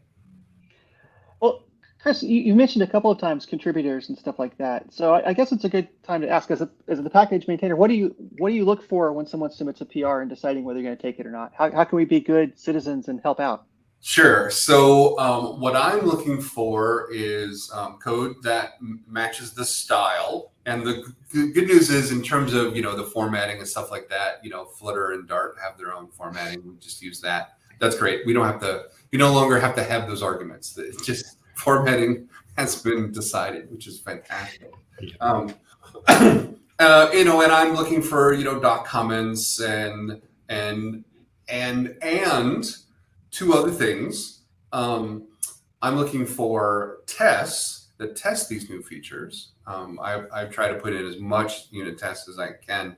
And then also samples and entries to the README, right? So if you build a whole new feature, I want to see, a sample of that in the example folder, that just shows off that new feature. And I want to see a section in the README or a subsection in the README or an update in the README that shows how to do it. I'm a big fan of, hey, if you're going to go to all the trouble of putting a feature in a library, you might as well document it. Otherwise, nobody will ever know it's there or how to use it. And of course, you have to rate test to make sure, it does the right thing, et cetera. So, so those are the kinds of things I'm looking for. Nothing fancy or special. Okay, then we can go for our next question. So, in theory, could we resolve init dynamic deep links with like referrals, install parameters through GoRouter method, like before loading register page and pass the parameters to that page? That doesn't look like a question to me. That looks like a statement. We're saying, could we do it? Could we do these things? Does Could GoRouter we support resolve? Yeah. And could we resolve? Referral install params. So I'm not sure what that question is. Craig, do you have an idea what that question is? I think this is talking about routing through the App Store or Play Store. That's what I think the install reference means here. And then I think it's talking about bouncing back to your app to the original deep link. Well, that's cool. Connecting a few dots. Assuming the app stores do that, then of course the a newly installed app using any routing solution should be able to take that whole link from a Android intent or the iOS equivalent and go to town, right? That's nothing to do with the GoRouter itself. Maybe the question is, hey, I'm passing in special stuff in my deep link that is meant to be, shared with the app as a whole, as opposed to, an individual page, right? App wakes up, a link comes in with a bunch of stuff in it that has something to do with, hey, just maybe it's a marketing something or, some analytics that you want to store. In which case, I would recommend a top-level redirect, which could then strip off all of that stuff, log it, do whatever you want with it, and then redirect to something, app-friendly, and off you go. We're all just guessing what this question means and providing various answers, so hopefully one of them is right. Okay.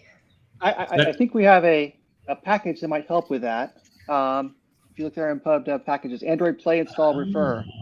Like many other things, we have packages that can deal with that. Cool. Great question, because now we learn about this. Yeah, that's awesome. I didn't know that was such a thing. That's cool. So we have there's a package for that coming soon. Okay. So maybe we can go for our next question. So if I don't intend to have an app on the web, only for mobile, therefore need deep link only for marketing, directing to the specific screen, should I rather use GoRouter package? Well, so in general, any of the custom router packages provide support for deep linking. The ability to say, here's a link that comes in as an Android intent or the iOS equivalent, and then you still want to support deep linking, and the configuration still favors URLs, right? On the web, you see them in the address bar and people can type them and save them as favorites and etc. They're visible, whereas mobile, they're not visible. But even so, in the underlying configuration, there's little patterns that you tell the operating system about, and it looks for those when you're surfing to redirect to your app. And it's all based on URL. So even in the mobile world, if you're doing deep links, it's still all based in URL. So that's why GoRouter does this for everything. It just says we're just going to use URLs everywhere and make that easier for people. And then even if you're not using deep links today, you can always do deep links tomorrow. It's just there. Help yourself whenever you feel like it. Yeah, and to kind of specifically talk about one thing that you're getting in that question, do any of these packages still beneficial if you're not targeting the web? GoRouter, what we're talking about now, yeah, they all are. Even if you're not targeting the web, any of these navigation packages are very likely to be worth your time and to simplify your life. Yeah, for sure. Awesome. Then we can go for our next question. So can we push a page with navigation 1.0 instead of deep linking if we don't build for web? You certainly can. You can mix and match. Essentially, the way the routing API works is there's still a navigator that underneath the GoRouter creates it. One of the other packages creates their own, right? You can still use the navigator API and push pages onto it. As Craig showed in his video, they won't show up in the address bar. But if you're not doing that, then that's fine. And then you can do navigator push, navigator pop. And in fact, this is super useful when you're doing something like a dialogue, right? Where you're showing a dialogue, and then when you're done, you say navigator.pop. Here's the results. Off you go. So definitely the Navigator API and the GoRouter API mix and match. You'll need to be careful, right? If you start popping things beyond the depth of the stack, that'll cause problems. If you want the address bar to be updated, the Navigator can't do that. That's what the routing API is for, as Craig showed. So you just have to be careful. But yeah, you can certainly mix and match them. I think we may have missed part of the question. The question is actually talking about deep linking. Instead of, I think, using like GoRouter, can you deep link with Navigator 1.0? I think is the question. Instead of deep linking. Yeah. I push a page with Nav 1 instead of deep linking if we don't build for web.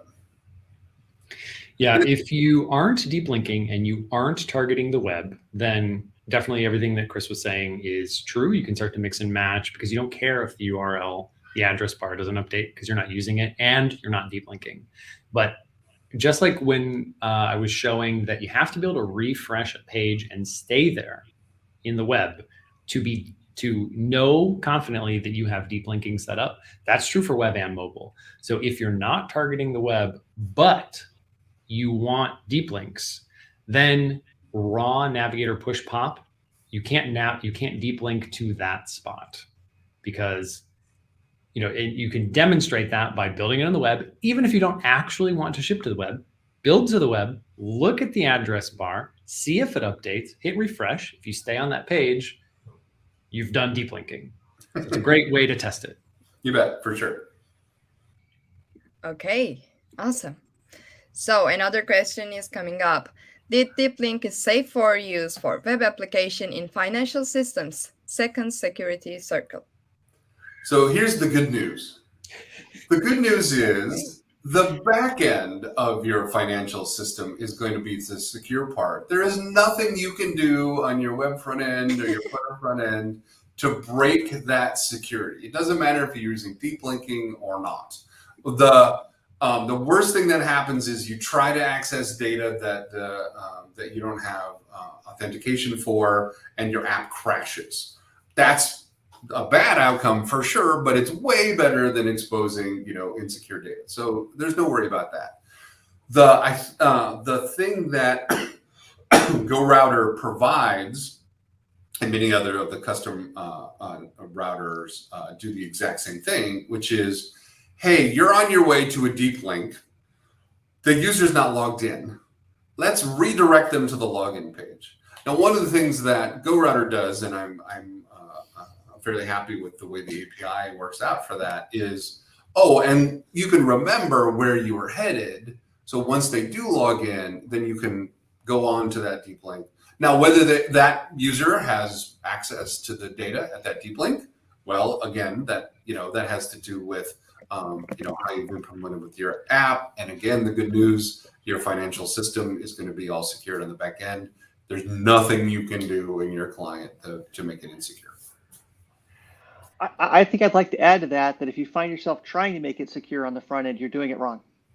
Yeah, for sure. Yeah, I mean, if you've got an insecure financial system exposed on the web that you're trying to secure with the client front end, you're doing it wrong.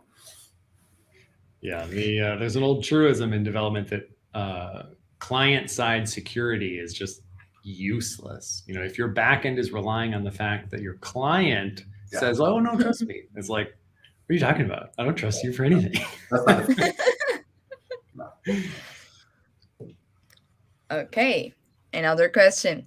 Hi, what's the difference between link with hash and without hash?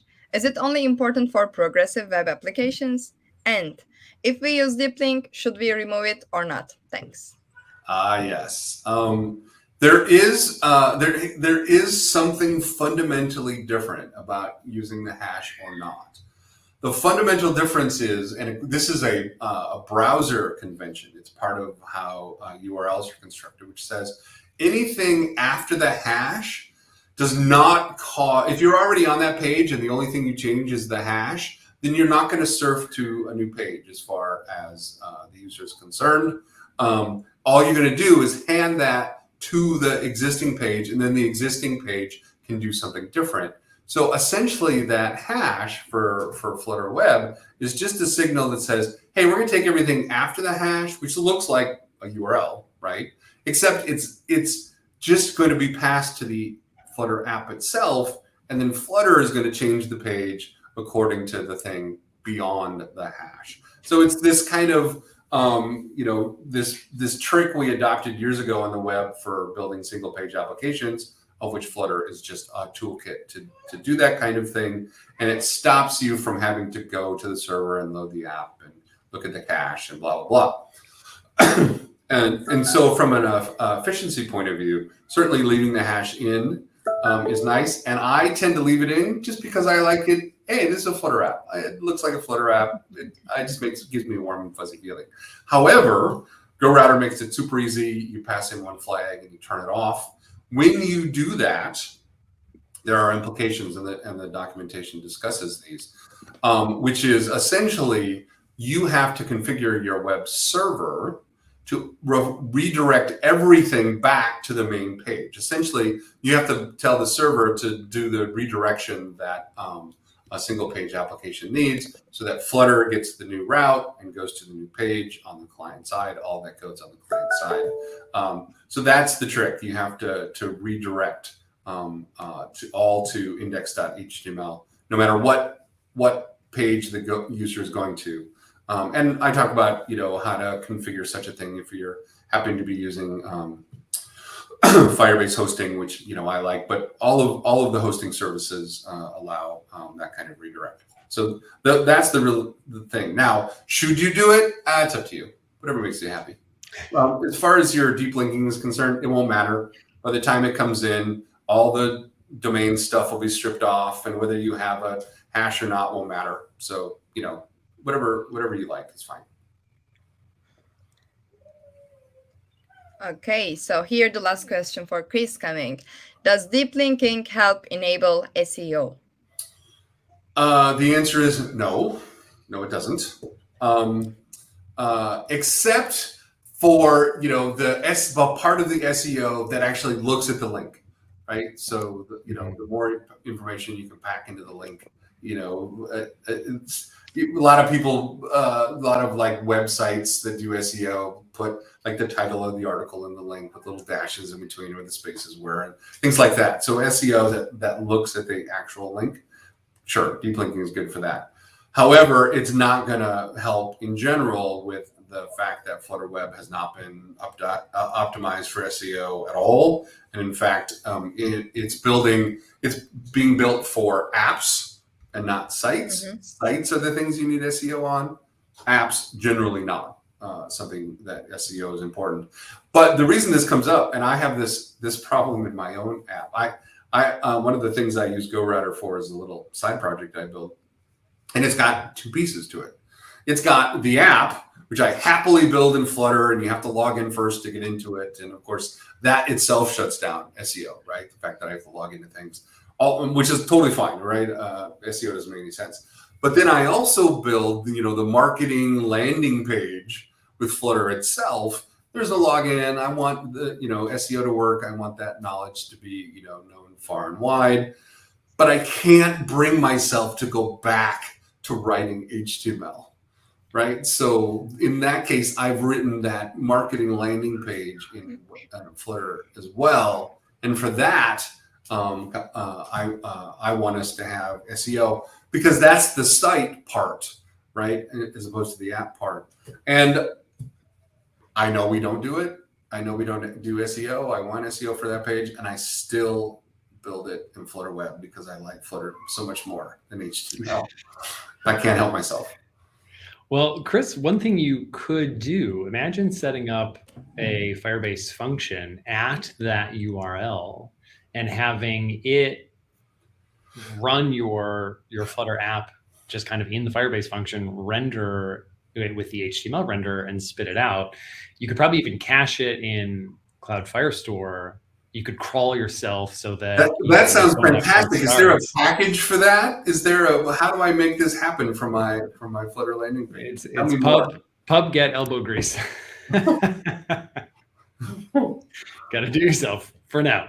Yes, that sounds awesome. Yeah, I want that. And when you publish the sample and how to do that, Craig, could you please email me the link? That'd be great. Wow. Well, Awesome. Thank you so much, Chris. It's been amazing having you on here answering questions with us, and definitely answering questions we didn't know the answers to. So of course, thank happy you to. for sharing your valuable time. Thank you. Well, I was happy to, and thank you for doing this series. Right, I remember when I'm going to tell you an unsolicited story now. When I was a software engineer, my first real software engineering was at Intel, and Intel's a hardware company. But they gathered the few of us that knew and loved software into one place because they didn't want us to contaminate the actual hardware engineers, right, with our presence. But one of the most valuable things that I did was we would get together once a week and discuss a chapter of a book. And we had read it before, and then somebody would give a summary, and we'd ask questions, and we'd have a discussion. And at the time, this was the early 90s, it was a book from Steve McConnell called Writing Solid Code. And that year was the most I improved as a software engineer in my entire career. And I still today use the principles of coding that I learned during that session. And so to have you guys do that with Flutter and break it down and talk through it and have this Q&A session is hugely valuable to the community. Thank you very much for your work on this. We're happy to be part of it. We're gonna do a little bit of I think housekeeping, getting ready for next week and showing some stuff like that, and then we may answer a few more general questions. You're welcome to stay if you'd like. I unfortunately have to run off, but thank you very much for having me. Thank you a lot. Well, thank you so much for coming, Chris. Bye. So yeah, we had many questions and we have more. But before, if Stef is ready, I would like to call Stef here. So yes, Stef, welcome. Many people are joining us with the stream, and how many people are taking the advantage of this? So how is the Flutter Apprentice going from your side? So we've had 31,214 people have opted in to read the book, which is awesome. And of those, there's 25,361 are brand new accounts in the last week. This is awesome. This is really awesome to, being able to touch that many people and just, helping them, encourage them to go for it.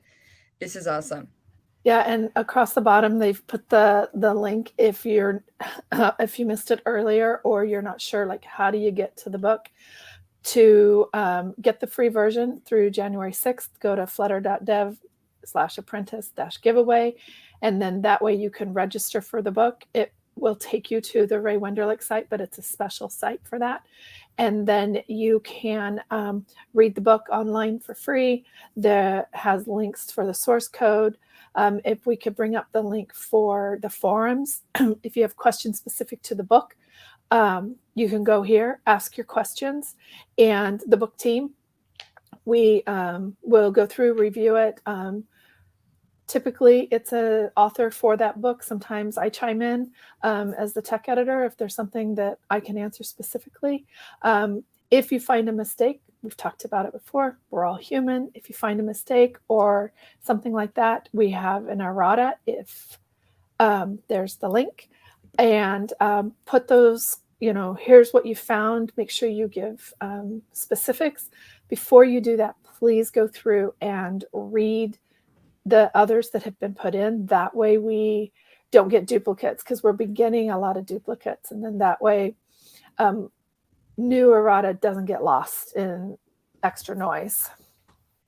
I was reading the comments earlier, and I just want to kind of make something clear that yes, you will have to create a Ray Wenderlich account, but you don't actually have to pay for a subscription. Correct. So the book really is free. You don't have to create a subscription to get it. I'm sure Stef wouldn't mind if you did create one, but yes, I would totally love that. But you don't need to. So right, so that's that.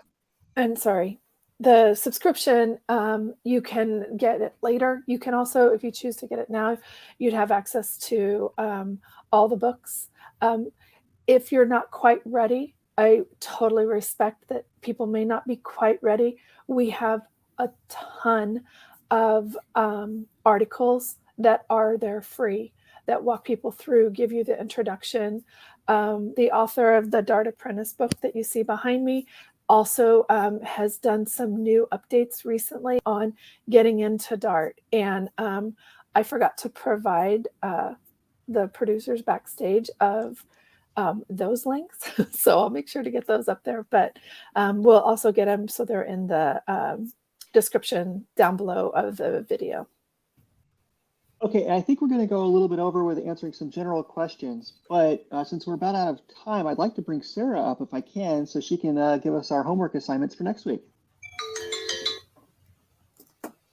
Hi, that was awesome. Chapter 7, Chapter 8 review and AMA. So bravo to Craig and Chris and everyone. But the book goes on. So for next week, we are going to talk about data persistence and data persistence. And so that's going to be Chapter 9 and the beginning of Chapter 15. So just do the 15.1 because it's just an introduction to databases. So you have in the back of your mind that databases is another important strategy for data caching. The trick is that to implement it, we're going to need to go through streams. So we're going to do streams next week, and then we'll dive deep into databases in a couple weeks. But for next week, we're going to talk about shared preferences and data persistence in that way, and just give you a introduction to the idea of SQLite in your app. So yes, I have a cat and a small child, 2 small children that have joined the stream. So I'm going to just read chapters 9 and 15.1 and mute myself. Okay. It's a family affair. It is. And as an example, I would like you all to persist the fact that we need to be here next week to go over those chapters. So we're going to start asking some more questions, but in the meantime, if we can bring Simon up, that'd be awesome because he's always our go-to on random strange questions. Thank you for coming up, Simon. That's right. So I'm gonna go through. I think Sarah, have you got some questions? If you haven't, then I can go through and pick out some questions as they come in. And just a reminder to everyone, if you have any questions, please make sure you put the Q in front so we can identify them. Otherwise, it all gets lost. So, go on. Someone can read out the questions. Okay, so I can go for it. So the question is, hello, the navigation chapter in the book is the most interesting one by far, in my opinion. I've been trying to implement nested navigators. How does one do that using Navigator 2.0 for bottom tab bar? To be honest, I've not done this with Navigator 2.0. I've only done it with Navigator 1, and that was a hassle. What you can do, so see, you've got Navigator 2. If you're going to do it yourself, then you're using the router widget. There's actually a router widget, and you have to use that in each one of your subsections, sub-tabs. You also probably want to keep the tabs alive. So an actual tab view does not keep all of the screens there. Once you skip past the ones on the edge of the screen, it will remove them from the view. So you need to add automatic keep alive mixin. It's a widget in it's a mixin for the state class, and that will make sure that it doesn't get rid of those screens which have your Navigator stacks on. But the best thing I could suggest is we were just talking about this in the Go Router stuff. So there is an example posted in a PR, I believe, on Go Router, which is Go Router to achieve this. So that's probably somewhere to go look first of all. Craig, anything to add? No, I was in the same boat as you, not having actually done it yet with Nav2 and Go Router. So I have nothing to add. Yeah, me neither. So we can go for the next question. So the apps in the book are so well organized with separate classes, methods, files, and folders. How should I approach and what should I keep in mind? Well, this is how should I approach doing this myself when I make these things. I feel like that's probably it, right? I mean, I said, sorry if you don't mind, I'm just going to kick in on this one. There should always be descriptive of what you're actually doing, right? Don't just call this do something. That's not helpful to anyone, right? And when you come back to this program in a year's time, you go, what the hell was I writing? Do something? What's this, right? So not helpful. So make sure it's descriptive. Classes are just that. Classes are the name of something, right? They're not a function. They're not what it does. They're what it is. Does that kind of make sense? There's a very subtle difference. Files and folders, the nice thing about Flutter is it allows you to organize your code however you want. Whatever folder structure you want, whatever file structure naming conventions you want to use, it's completely up to you. I would just recommend 2 things. Feature-driven organization works really well. And we've got some thumbs up here. So that's where you have like a features folder, and then each of your features of your app, like even if it's like the home screen is a feature, right? Or logging in is a feature, you can have a folder for each one of those. And the files within that can be like, you have a folder in there for widgets that you use on those screens, and have one for the main top level widget for the page or whatever you want to call it, screen. So you have something like some nice organization. The key is keep it consistent, right? Don't just change it here and change it there. Make sure it's organized consistently, and you'll find stuff when you need to find it. Sorry, anyone else want to add? Yeah, I do. It was actually one of the questions that we had in the forum, so I will get a link and we can put it up there, because it was a discussion that I had and I used examples. And the folders might look familiar, Simon. We were working on something for me, and we set it up that way. So I'll get that and share, because it definitely makes it, even if your app starts out small, take the time and do it up front, because as it grows, or like Simon said, you have to come back to it, you'll know what it was supposed to be. It's quite amazing when you write in Flutter code, because you can write your entire app in one file. Mm-hmm. It would be silly, but you can do it, right? Yes. Flutter gives you the freedom, but that's also can be its downfall in terms of it requires the developer to think, right, about what they're trying to do and organize. And then it kind of, that's where the community comes from, in terms of let's all help each other out in terms of how we want to proceed forward and do things, right? I don't know if your IDE would let you write it all in one. Probably syntax highlighting would break down. You might run into some other limitations. Well, I'll tell you something I did the other day. The Google Fonts package, it has a generated file for all of the Google font names. Don't open that up in your IDE. It's about 20 megabytes of Dart file.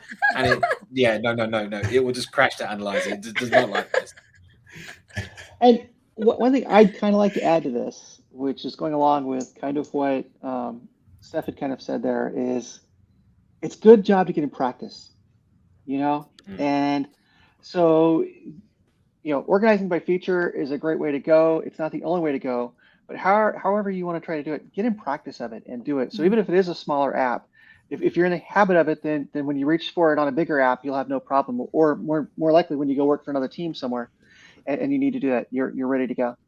It depends. So I'm not going to say that the big word state management here, but it does depend on what you're doing. So if you're doing block, you might have a class called block inside your feature, and then inside that you've got your block, you've got your state, you've got your event handlers, and you kind of got it all broken down nicely. As long as it's consistent to what you're doing, you're fine. I guess next question. Should we move on? Yeah, exactly. Just before going for the next question. Go on. Yeah, I was going to say, actually, I think we're going to have to say bye to Craig. So, thank you a lot, Craig. Thanks so much, Craig. We'll see you next week. We can't wait. Yep, chapters 9 and the beginning of 15. See that. Yeah. Okay, so would you like to go for it, Danielle? Sure. Chapter 7 in main.dart, in Flutter state class, we declare late app router. Why do we use late here? And I am not looking at that source code. I'm gonna take a guess. I haven't seen that code. I can't remember off the top of my head. But in a state class, you normally use a late keyword when you need to initialize it. So with null safety, you always have to have a value for the variable, right? And if you want to initialize it later and not giving an initial value, it's still not null. That's the key thing. It's not null. It just means that later on, you're going to set the value, which means if you try and access it before it's set, it will throw an exception, late exception. So normally you'll find in this example, in this file, you'll probably see in a init state, it says underscore app router equals, and then the constructor for the class. I assume. Right, and part of that I think that's probably worth kind of mentioning is you'll see two different ways that things get set in a constructor. You'll see them in the body of it, where it looks like a function, and inside of that you would have to use late because by the time it gets there, it's already needs to have been assigned otherwise. Or you'll see the colon, and you'll see some stuff set there, like maybe for example, if you're passing in, possibly passing in a router or something, you might say, the colon app router equals that after you'd have the constructor colon that. So there's two different ways to do it. Class initializer. If anyone's looking at what after the colon, that's your class initializer. So you can see it a couple different ways, but if it's in the body of the constructor or in the init state or things like that, then you would need to have late if you want to have it non-nullable. And yes, that was that. The late was added because of null safety, and because it's not known at the beginning, it's going to be set later. I have seen that code. Cool. I guess. Is it possible if an Android app has material design and iOS has the Cupertino package? Can we do that? If I open Android Material UI or an iOS Cupertino, is that possible in Flutter? I think they're asking, if you open it up on Android, do you get material design? If you open it up on iOS, you get Flutter Cupertino package. Can you make that happen? Yes. Yes. There actually at IO 19 there was a video, a talk, on that exact thing. So it's kind of, I'll say there's two things. You've got in .io, there's I think it's .io. There's a class called platform. So you can just do platform.isIOS. Or platform.is Android or is Windows or is Linux. So you can say if it's iOS, use Cupertino, else use material design, right? And then also, sorry, I was just quickly going to say some of the widgets, common widgets like switch, also have a .adaptive constructor which will do the switch for you. There is a package that has that. I don't want to mess things up. If there's a link in our chat, Simon, if you want to throw that up as a banner. Bring that up on screen. And once again, just to shoot out kudos to Randall in the chat, who's doing a great job of identifying things. And this is actually a suggestion from him as an answer on that. Yes. Thank you, Randall. I do quite remember there was a Chameleon package that was done at one point. I don't know if it's still being maintained, which did this kind of adaptive idea of you put an edit text in and it will automatically change depending on what platform it's on. And he put a note in there that this does conditionals automatically. Nice. Does Dorian have something to add? He doesn't, but he's starting to. Looks like. Trying to keep him a little bit going. Everybody, this is Dorian, my parent, Dorian Gray. And he's feeling left out. So I will try to keep myself where he's not making noise because it comes through very loud. Sorry about that, everybody. And the question I kind of like to ask as a follow-up is, from a practical standpoint, how important is it that an iOS app use all the Cupertino functionality and an Android app use the Android stuff, do you think? So I'm going to step in first. I was going to say, I don't think it's important at all. I think it's just what feels right. I mean, a lot of the big apps will just use their own branding. They'll use their own brand, and that's what they use on both apps, right? There's obviously common patterns like the share icon. You should have the share icon for the platform that you're on because that's what the user is used to seeing. Like you don't have a back button in the top. You have a back button in the iOS back button on your app bar because that's what iOS users expect, but Android users have the back button on their device. So there are some common differences that you should probably employ for user experience. There is something I've done in the past, which is just disable splash. So in your theme, you can disable the splash factories for Inkwell, which means you can have your entire app, but without the splash effects, which kind of makes it feel more like iOS than material design. That's another option. So one other thing is that in the book, regarding the iOS and Android, that is addressed. So it walks you through having the back button enabled at the top left, and then also addressing the back button on the Android device. And And I guess just one more thing to pile on is there are certain behaviors in there that it does naturally do the platform-specific behavior, like over-scrolling, for example. So if you've got a scrollable list and you pull all the way down, how that behaves is different between the natively is different between like Android and iOS.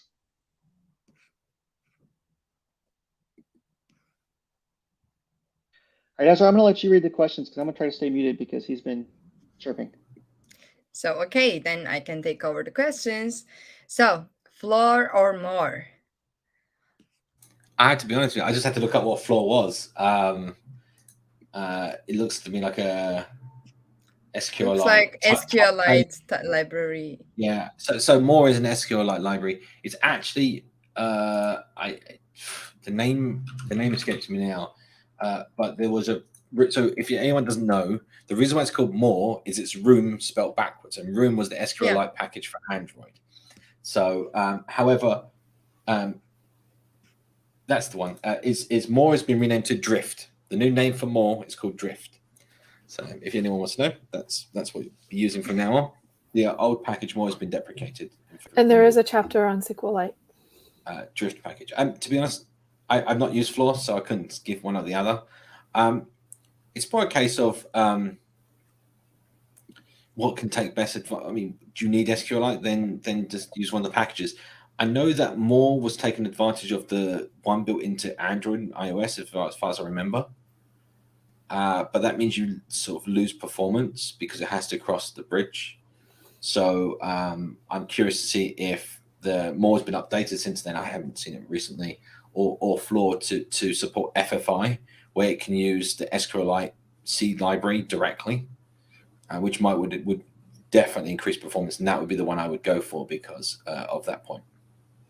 So the author who did our SQLite chapter he was talking to us in our team information about more and how it the change with it and things like that. So it is being addressed.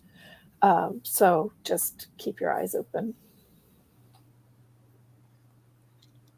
Okay, so we have next question. What is the license on the sample code from the book? This is one of the important questions, Stephanie. So in the first page of the GitHub has a license information. You, as long as you keep the copyright information, if you're just taking it and putting it in, you're welcome to do that. Is that MIT or Apache license then? Oh, I have no idea because I haven't looked at that. It should be in the repo. It's in the repo. I'll try and pull it up real quick to see.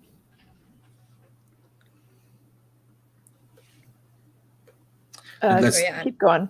Let's keep going. Okay, so we are about to end up our questions. So maybe we can have one last one. So backend server API. I want to bind data in UI Flutter. Which package I can use?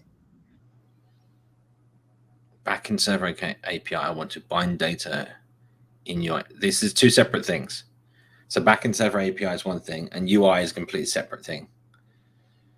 I think the question here is how can you get the stuff from his back end to the front end? What is the best way to do that? Maybe talking about modeling the calls back from the API. I mean, there's lots of JSON. There's actually a whole section in Flutter.dev about JSON serialization. It goes through lots of packages and examples and how-tos to use all the different like Freeze and all the other ones out there that do this kind of stuff for you. They take your models in Dart and allow you to serialize to and from JSON, which is really nice because it means you can do your backend server API in Dart. You have your Flutter app in Dart. They can both share the common model, and that way you can just send stuff over HTTP back and forth without having to worry about the versioning. The versioning is the deployed repo version. In upcoming chapters, we're using server APIs, so that's also being addressed upcoming. Future chapters. And yes. There is a license. It's on the first page, and it's the standard Ray Wenderlich license. And so just take a look there. I put the link, but you can just go to the materials root site.